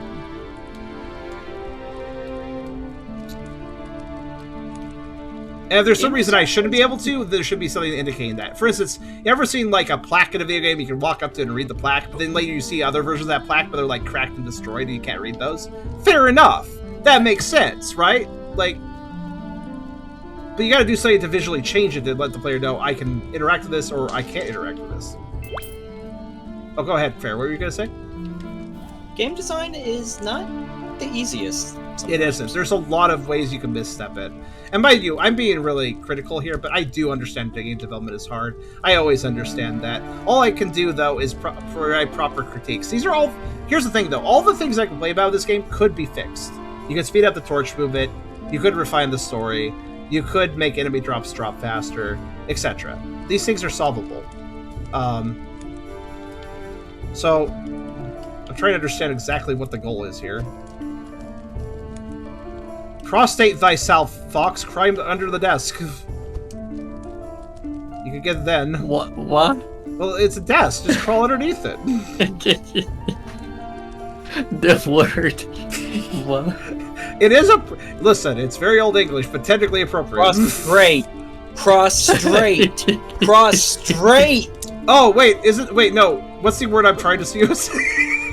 Oh my You're god. trying to use prostrate. There is a You're word... instead saying a certain body part. Oh, whoop, that's not the one. Yeah, don't use that word for... Yeah, that's... Middle English. Prostate. Prostate is what I wanted. Thank you. Prostate is the word I was looking for. Yeah, maybe added an R where I shouldn't.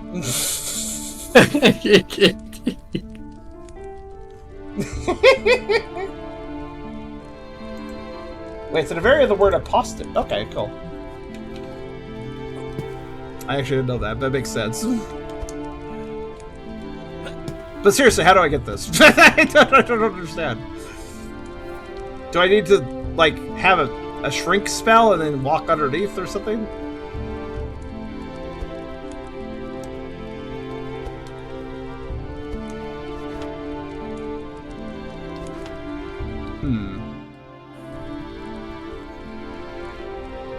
Burn the table. Pause next to the left or right of the table. Oh, is it one of those situations again? Oh, okay. I understand. It's another problem with... Okay, there's another problem with this game perspective. Sometimes devs do it really poorly. Remember earlier when I was stepping out a book and I was struggling to read it because its detection radius was super small? Yeah, I tried staying to the side of these tables and didn't notice anything. Notice how there's nothing here? Let me guess. Yep. I was slightly too high to get a prompt. Fucking hell, man. And keep in mind, to get the prompt, you not only need to stand in the right position, but you also have to face the right way. Oh my god. Yeah, that's level specificness is not comfortable. It's not good, in my opinion. Thanks for the tip, though. Something that finicky I would not have figured out as quickly, so. That's so. You hate the bow, then. I probably will. This game is it's a good idea, but its execution is... Every song has been dreary and slow. I'm so tired of this music. I kept going, well, the reason I'm still playing is Soul said something about... The music getting better. And also he said something about it'd be best to finish your review after collecting one more gem or something. So I'm like, okay, sure enough. I can do one more dungeon, whatever, that's fine. This prompt. It is upsetting me.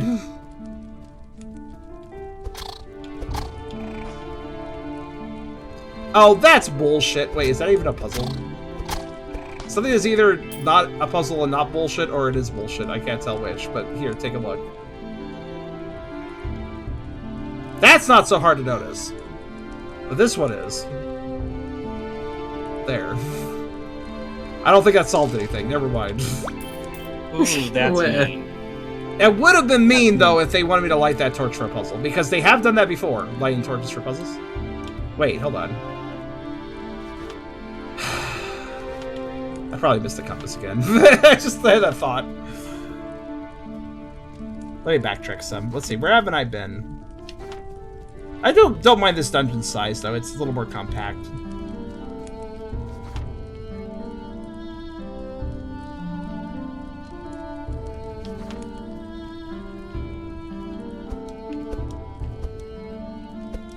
Oh, there is going to be a boss fight? I actually wasn't even...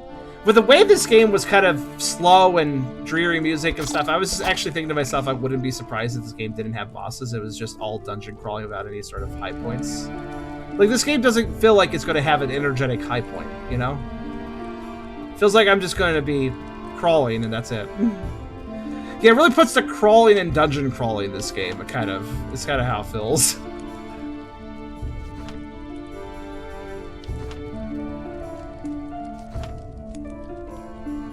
Oh, okay, I see. Yeah, I do need to go back south.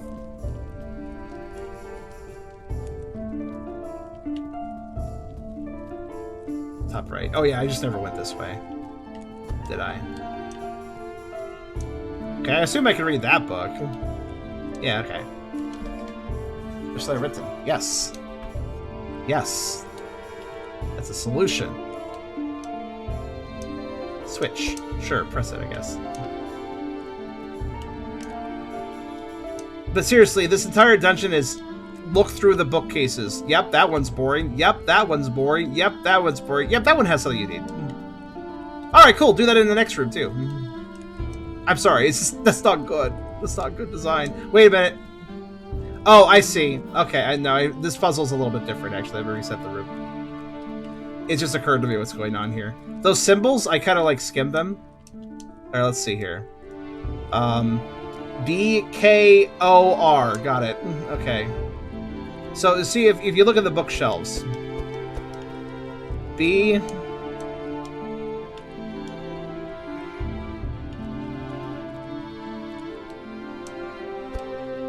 Oh, god damn it. When I left the room, it didn't reset the switches. I gotta press them all to reset things. Yeah, I just gotta follow the runes. It's fine. Yep, that... Good. I'm glad that we zoomed in for that. B... Okay. You know, it'd be nice if when I press the switch, I hear a little...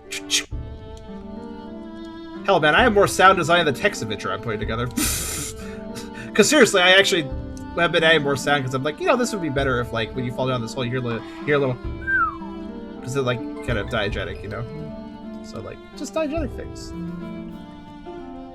Uh-oh, I did not see this better. Hashtag just diegetic things. Just diegetic things. Ow. Oh, wait, I can read this one. Shit. I was just immediately throwing myself through the dialogue because I figured it was, you know. The king was the first to whom he taught his art. He used his right hand to shape the world around him. Then the king taught his art to us. Everything we accomplish today, we owe to him. Do you see it? There's something uncanny about the way this game's introducing its lore. It's not overwording me. It's not annoying me of how much dialogue there is. But everything said is the most generic things I could read. Like, oh, there was a king who taught people his art. He used his right hand to shape the world. And then he taught people his art. And then we accomplished things because he taught us the art, and the art was really powerful. Like, it's all... It's mysterious, yet basic, if that's the way I can put it. Temporarily increases max health. Cool, I'll never use it. Like, the story is just... It's just too basic, I suppose. Who is this king? What is this art? Well, they capitalize the word, so you know that they're a big deal. I'm still missing the compass, and also a key. Oh well. Hello, Dino God. I saw you earlier. You said words, and then you disappeared. Bottom left rooms. Bottom left rooms? Oh, I guess haven't I been there? Perhaps not.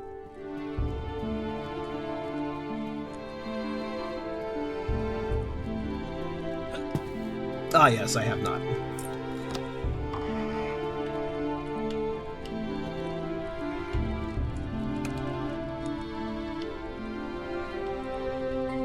Is this one of those situations where, okay, I can't use both keys right now. I think it's good. Man, I really hope they manage the key economy in this game well. One thing I'm always worried about when I play a Zelda-like with, you know, consumable keys is, I wonder if I could soft-lock myself by using the keys in a bizarre order the developer didn't intend it. Oh, yeah. I think there was one Zelda game where you could do that, actually. By the way, an actual Zelda game. I believe that one of the dungeons in Link to the Past you could fuck yourself over. I think so. Somehow. Key placement is imperative for these sort of games. Soul says this game's good with that, so that's good. I think I already searched this room. Oh, but this room. This here. High compass at the end of the level. Hooray, I got the compass. Now I can know how to walk straight out of this place because I'm done. Good.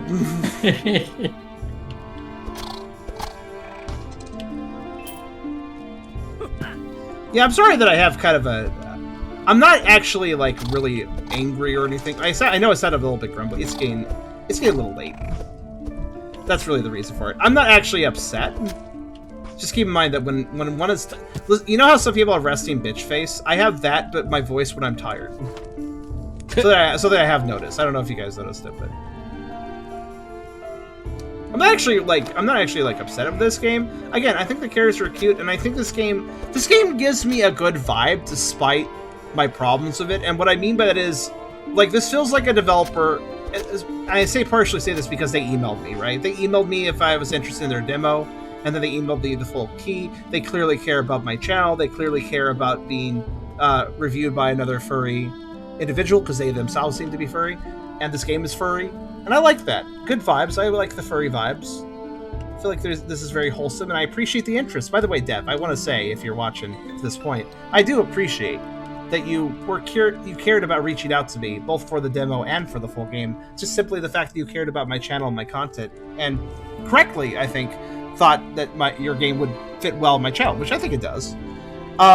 Just because I don't like the game doesn't necessarily mean I don't appreciate the game to some extent, because I do. I think that this game has, like, actually pretty positive vibes. I feel like this is a genuine effort by an indie developer.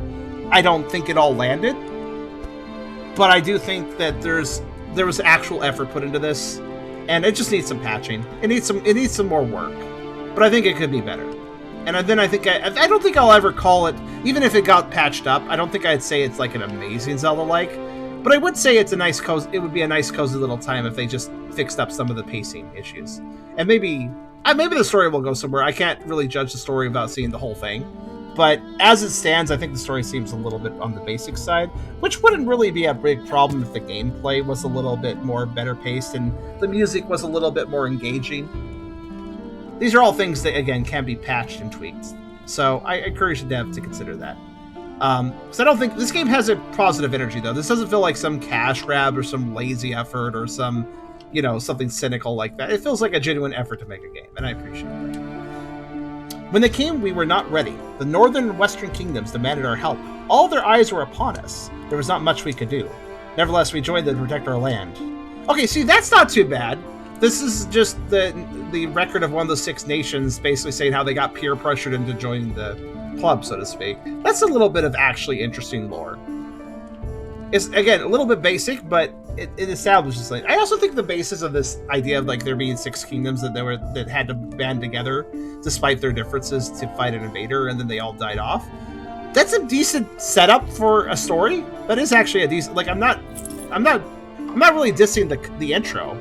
I'm just dissing how it's developing, I suppose. How am I missing 3 chests? What? Okay, hold on. Where the fuck did I miss 3 chests? Oh, I see. There's like an area to the right. Are they all over there?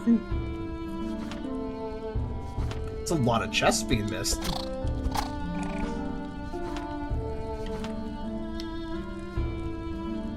This game feels way more wholesome, I suppose is the word, than a lot of stuff I played on Howler for an Hour.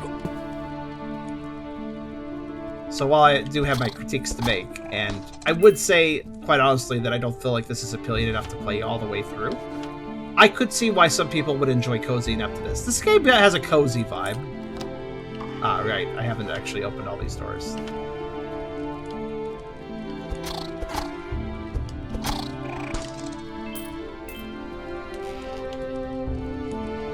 Even though I would like to know more about part of the reason, by the way, I have a problem with the fact that I don't know much about our main character is that, I mean, he's cute. He's kind of cute, so I'd like to know more about him. But, unfortunately, he seems very generic, too. At least at this time. We know he's friends with Lucas, and we know he set off on a venture for some reason. That's about all we know. Try to point you to chest. Bottom room can move bookshelves. You unlock, say, the top right rooms. Bottom room can move bookshelves. Oh, good. More specific prompts I probably didn't notice. Alright, noted.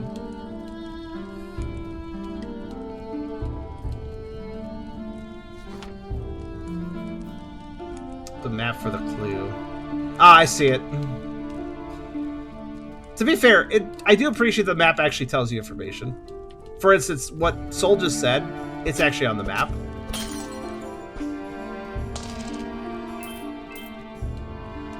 From the union of an enchanted flower and a corrupted spirit, a terrifying creature was born. With razor-sharp teeth and thorns, it lurked in the glades of the forest, patiently waiting for someone to trespass into its territory. Of an indescribable terror tell the foragers who met it. Whoever is foolish enough to venture alone will encounter the terror of the glades. Preserving history. Read 3 different books in ancient library. Okay. I did it.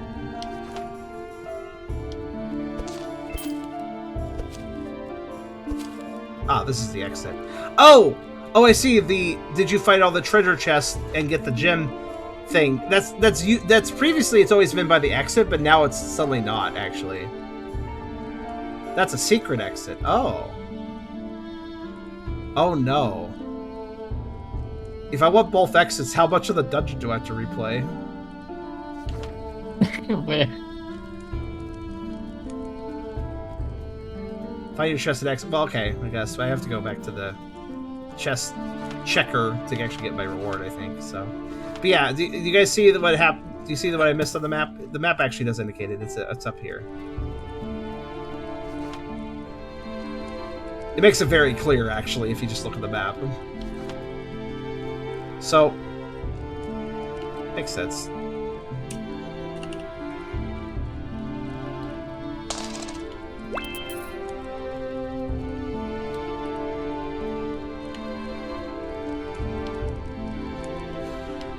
Can we make these prompts any more specific? Alright, let's see. Wait, that was... I just got 2 chests, didn't I? I'm missing something still. I think.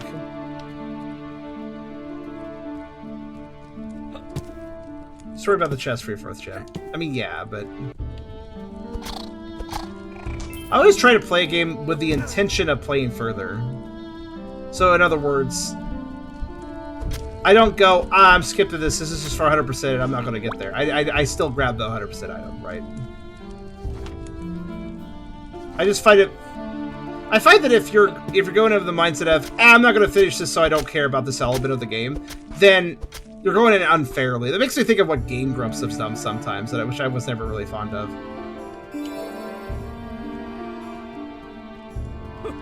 Also, that was all the chests, okay. You guys know what I mean? Like, those of you... Remember Game Grumps, guys? I don't know if they're still around. I assume so, but... But they do kind of have this mindset of, like, playing a game only very casually while having a chat, and that's fine if they don't want to really focus on the game, but sometimes in the process of that, they go like, yeah, this mechanic, whatever, and they don't really read about it, they don't read the tutorial, or they don't, really bother to at all try it because they're just like, whatever, I'm going to be stopping this game and playing another one next episode, so it doesn't really matter. It's like, that's kind of a really... why am I watching you play a game if that's your attitude about it, right? You know, like, it just kind of feels like it defeats the point of watching you play the game if you're not going to really play the game, I guess. Like, I'm not expecting people to finish I'm not expecting them to finish the game, but for the sessions they are playing, they should still try to take it seriously, I feel. Oh no, oh gosh, oh dang. Oh no, oh you piece of shit. I knew something was wrong the moment I tried to access the map and couldn't. Oh my god. If I want to go through the normal exit, the entire dungeon resets. What? Everything is back to normal. Everything is back to what it was before. Oh no. What was the switches again? Technically, this dungeon can be done very quickly, though, if I just go the right way. You unlock both exits. Well, it doesn't tell me that! But also, why does the dungeon completely reset? Oh my god. Remember the bow? Remember the bow? Remember going to the back of a dungeon for doing a bow mission? Remember how I have to get the bow and then return to that stage? Oh no. I've got to resolve all the puzzles in that dungeon to get to the back room. Oh, that is such a terrible design choice. Why did they do that? Like, yeah, it doesn't matter for the secret exit so much because you unlock both exits, which is good. However, it absolutely matters for when you have to return to, say, the Sanctuary of the Glades, which I'm going to return to just to demonstrate.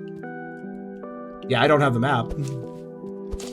So, you'd have to go back through all this again, too. So, not that it's a super complex dungeon, but think if that carries over to later dungeons that are more complex that you also have to backtrack and play again. Ooh. Glades is that... No, the extra exit isn't the problem. The Glades has a bow shooting point in the back of the dungeon. I have to work my way there each time. I have to work my way there once I have a bow. So I would have to redo the dungeon to get to the bow room. Or most of it, at least. What's this? Let's see here. Yeah, so what did you say about a boss? I'll go fight the boss and I think I'll stop. I can go left. I thought I always could go left. Their people at Cardules did a great job preserving their history. Most of what we know today is due to the written records they left behind. None of them mentions what happened after the war against the people of the sea. Some people suggested it may only be mentioned in records written in the ancient language. Oh yeah? But that would not explain why they date back to even earlier. The ancient language. That's very generic of you. They were very protective of their land. They were. They said their difference in society as soon as the threat came from the outside. I wonder what happened to them. I mean, that's what we're here to try to figure out, I thought. But, you know. So is money just used to change my outfit? Damn, I want a sporty jacket, but I can't quite afford it.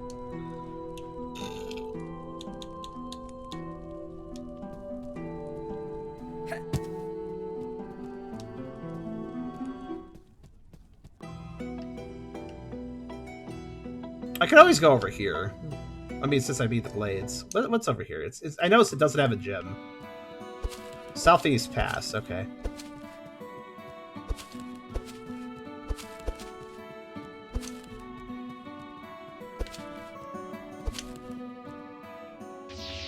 Ah, that's what I need gems for. So the gems are non-optional. You do need to find all the treasure. Oh, no. Well, I mean, I'm glad it tells you whether or not you found all the treasure chests and lets you get a gem before you leave, because imagine collecting 14 out of 15 chests, leaving the dungeon because you're like, whatever, I'll do it later, and then you come back, and now you gotta collect all 15 of those chests and complete all the puzzles again because the dungeon completely resets when you leave it. It isn't just a matter of coming back to find the last chest and get the gem. It's a matter of restarting your progress. Why didn't they save dungeon progress? There's literally no reason why. This song actually has some energy to it. I'm sorry, I got, like, shocked by that.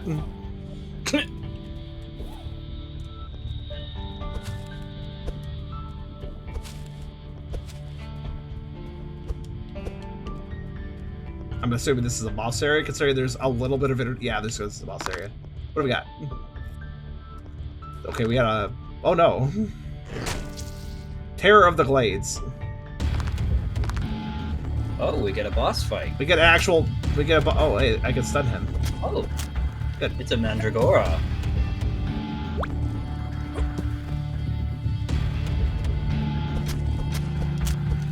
Not scary as long as you hit them, they stun. Good to know.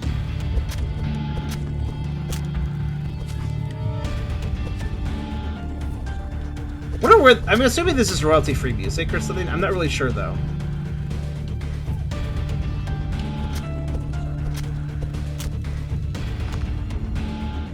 Okay.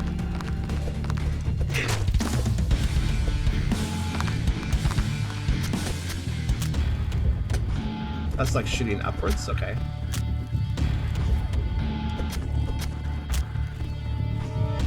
Music suddenly became rock for yeah, like one, it got kind of like, intense for a second. second. I think it's probably this is probably royalty-free music. So I'll tell you this much: when you don't actually have a proper soundtrack, it is a little trickier to ow.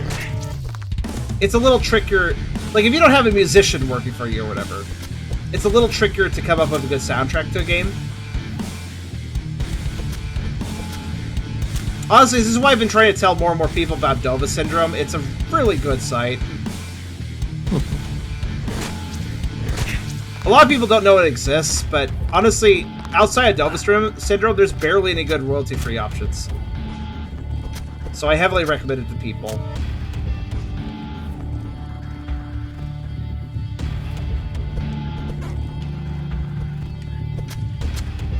The reason nobody knows about it is because it's a Japanese site, but well worth it. The vines are no bigger. Are they? They are a little bit. Yeah, they have a bigger range. That's why you got hit a few times. Oh, that's why I was like, okay, throw off a little bit. Wait, are we at an impasse here? Alright, one of us has to advance, and I'm not doing it. I have 1 health. And the other one is a hacking plant. I don't think they can move. Okay, I think that's true. Also, I faced down, and that seemed to do the trick. Okay. Oh, thank goodness. This song feels inappropriate to the rest of the soundtrack and the theme of the game, I would say, but...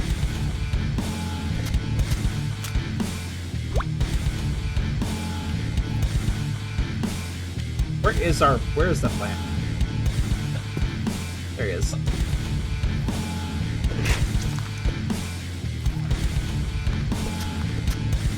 Oh, alright, then he's right there again. Also, the hitboxes of how the enemy attacks, like, do you notice how, like, it kind of goes raw and then it hurts me? Like, it doesn't necessarily make contact with me.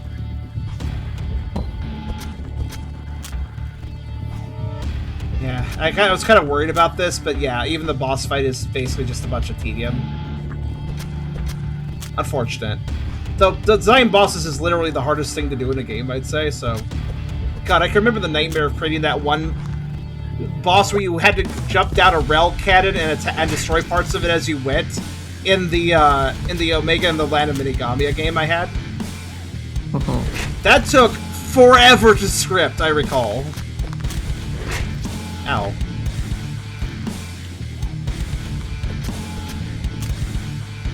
So I know the pain of designing a boss battle. Even one that might look simple at times. Oh good, it died before I did. I had just the right amount of health drops to survive it. Well. Incongruent music can be good. I mean, I finally got the energy I was looking for. Oh, the Tower of the Glades. That one book was talking about that flower, actually. Oh, I thought to myself the music had diegetically stopped because the fight stopped as the cutscene ended, but I think it's restarting. Oh, I wish the music had stopped there.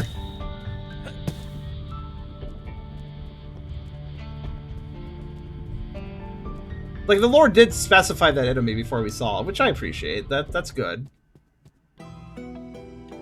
It's just... Oh, goodness. Yeah, I can't see myself playing this for the simple reason of... again, like, I'm sure the Glade is not the only place where I'll need to backtrack to do an objective. Like, I literally have to come back to that dungeon later after completing it the first time, which means I'll have to recomplete, or at least mostly recomplete a dungeon just to get to the backtrack sections.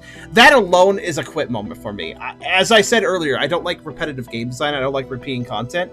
And I certainly don't like having to recomplete a small Zelda dungeon every time I go back into it if I want to get to the back and access something new. That is such a baffling design decision. I do not know why it's designed that way, except for maybe in the sense that maybe it's designed that way because it was simpler to simply have the stage reset when you left it, rather than remember all the scripting of the things you have done. Or perhaps even that remembered scripting would have broken something, and that's why it just refreshes each time. But like that means that anytime I run into a dungeon that has something I can't access at that time and need to backtrack for, I will have to do a grueling retread of that dungeon if I want to return there and do that. Which, yeah, that's a quit moment for me. I'm sorry. Something save instantly like the heart balls. Oh! The save instantly upon pickup thing. I was wondering to myself why that was relevant. I see, Soul. The reason it's relevant is because you actually have revisited dungeons, had to recomplete parts of them to get to items that you couldn't get the first time. So the moment you got the item, you were like, I'm out of here, and you like quit out. You just left the dungeon because you didn't want to keep going through it, which is understandable at that point. But because you did that, some of the items did not keep for you, apparently. Some items saved instantly, and some of them you basically just deleted doing that. I see. I was wondering to myself why you managed to get in that situation, but now seeing how the dungeons completely reset every time you leave and come back, I understand why you just wanted to duck out. I understand why you just wanted to get out of there after grabbing the item you were back for. You have more patience than I do, though, because this is very much a quit moment for me, sadly. So I would be stopping here regardless, but there's certainly a situation where if going through a Zelda dungeon can be a long process. It can be a bit of a time-consuming process, but what's really satisfying is, like, even if you do have to revisit a Zelda dungeon, normally all that progress you made, bosses you defeated, mini bosses you defeated, puzzles you solved, chests you opened, they're all done. They're all done, completely done, you know? Like, you come back in later, you get to pat yourself on the back as you breeze through most of the rooms because you've already completed them. And you can remember, and it's like the dungeon remembers you completed them, and it's like, that's pretty satisfying. Now it's really easy to go back through here. And not having that really hurts a Zelda-like, in my opinion. Unless, of course, the dungeon resetting is like a gimmick dungeon, or every time it resets, it changes its layout, and you get new stuff out of it, and new bosses, or new things to find, new treasures to get at the end. That would be okay, but that's not the same as a dungeon that is static and you have to backtrack to, but it just happens to respawn everything and has to be done in it, right? That's different, right? A gimmick dungeon that just resets each time you enter it, that's fine, because you don't have to re-enter it to go get an item. You re-enter it because you want to get some more rewards, and you do that, you intentionally reset it and accept that. You consent to the reset, you know? But here it's just forced on you, which is a bit of a shame. Ancient Minds has a lot of flaws. I could see the heart put into this game. I could see the genuine effort put in, and I do appreciate games from Furry developers. Seriously, I do love seeing Furry development. I think it's cool that we've been seeing more and more games on Steam of that ilk. In fact, we've even been seeing some like weird games like Playing by the Pound level coming out on Steam, which I think is really cool too. But in any case, I appreciate Dev. I appreciate the key. I appreciate the interest in my channel, and I appreciate this game despite how I might be critiquing it. I still appreciate the goals you had in mind for this. I can kind of see that the dev did have a lot of good intentions to make a good game here. Unfortunately, I don't feel like that completely landed, and I don't think the game we have here is good, per se. I wouldn't call it terrible. It certainly is a game that requires patience. Perhaps you wouldn't mind the fact that some elements are slow. Perhaps you wouldn't mind that the music is really slow paced. Perhaps you wouldn't mind even that the dungeons reset, because I do see one benefit of that. You can reopen the treasure chest to get more money. So I do see, like, you can re-loot the dungeons if they reset, which for some that might make up for the fact that you have to redo all the puzzles, but for me it doesn't. Ancient Minds had potential. It didn't quite land it for me, but you might enjoy it if you're chill, want a chill, cozy game, don't care how much time it takes to play it, and you just want to chill out with it. Maybe a decent game for that.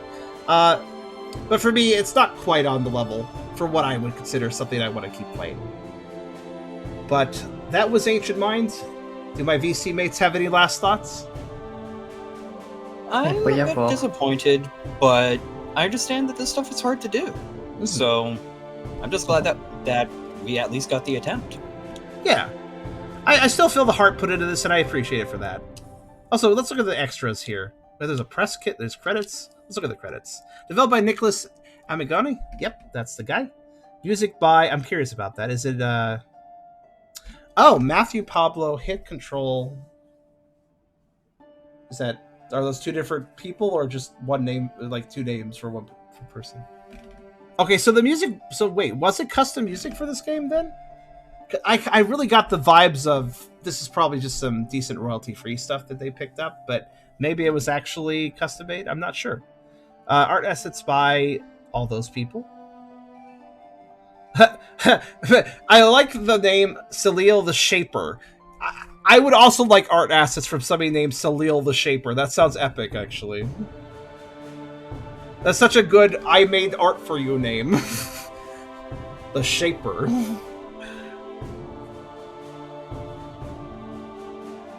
I think some of these are furry names. I don't quite recognize them. I don't think... I felt like Romy sounds familiar, but...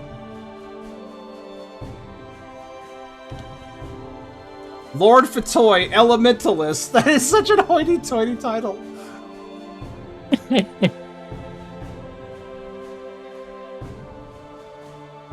This swirls very slowly. Oh, it's done. Okay. Alright.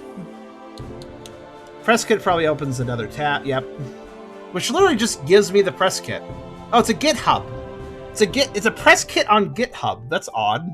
It's a weird place for it, but I guess that works. Then we have an achievement list, which... Okay, I appreciate the little custom achievement icons and everything, too.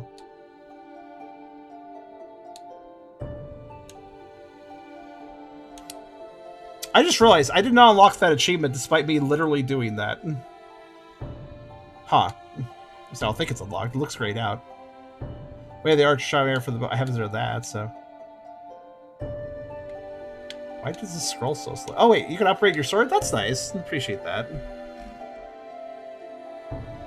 You get a shield eventually. Like, I definitely see where this could develop into, you know, more upgrades, more items, etc. There could be... I certainly assume that there's a lot more here that I haven't seen, but I just don't feel really interested. Oh my god, finish the game without dying? Okay. Technically, I haven't yet. There's also a jukebox. That's appreciated. So, like, yeah, hit control. So, hit control. Unknown. Huh. Okay. This music just conjured itself when I was arranging the playlist for the game. It just was there. I don't know where it came from. Unknown. It's hard to source music sometimes. I do wonder if this is actually royalty-free. Is Hit Control a royalty-free, like, site or something? And Matthew Pablo might be royalty-free too. I'm not sure. Hit Control, RPG Ambient 2. That sounds very much like royalty-free music title. Nothing wrong with it, by the way. I think the music's fine. It's just... I just don't feel like it really did much for me, you know? Oh, default background? Hickory Forest? Huh. Original demo. Okay, fair enough. Oh, by the way, I do actually like the background. They did a good job with that, whoever drew it. But yeah, nice to see a little extras. The simple fact there is an extra menu really goes to show what I mean by this game seems to have heart. But yeah, I don't think it's a very good game, but I do still kind of appreciate its existence. But in any case, that was Ancient Mind. Go check it out if it's on sale and you feel like a kind of slower paced, but still rather cozy Zelda-like. That's what I recommend. Perfect.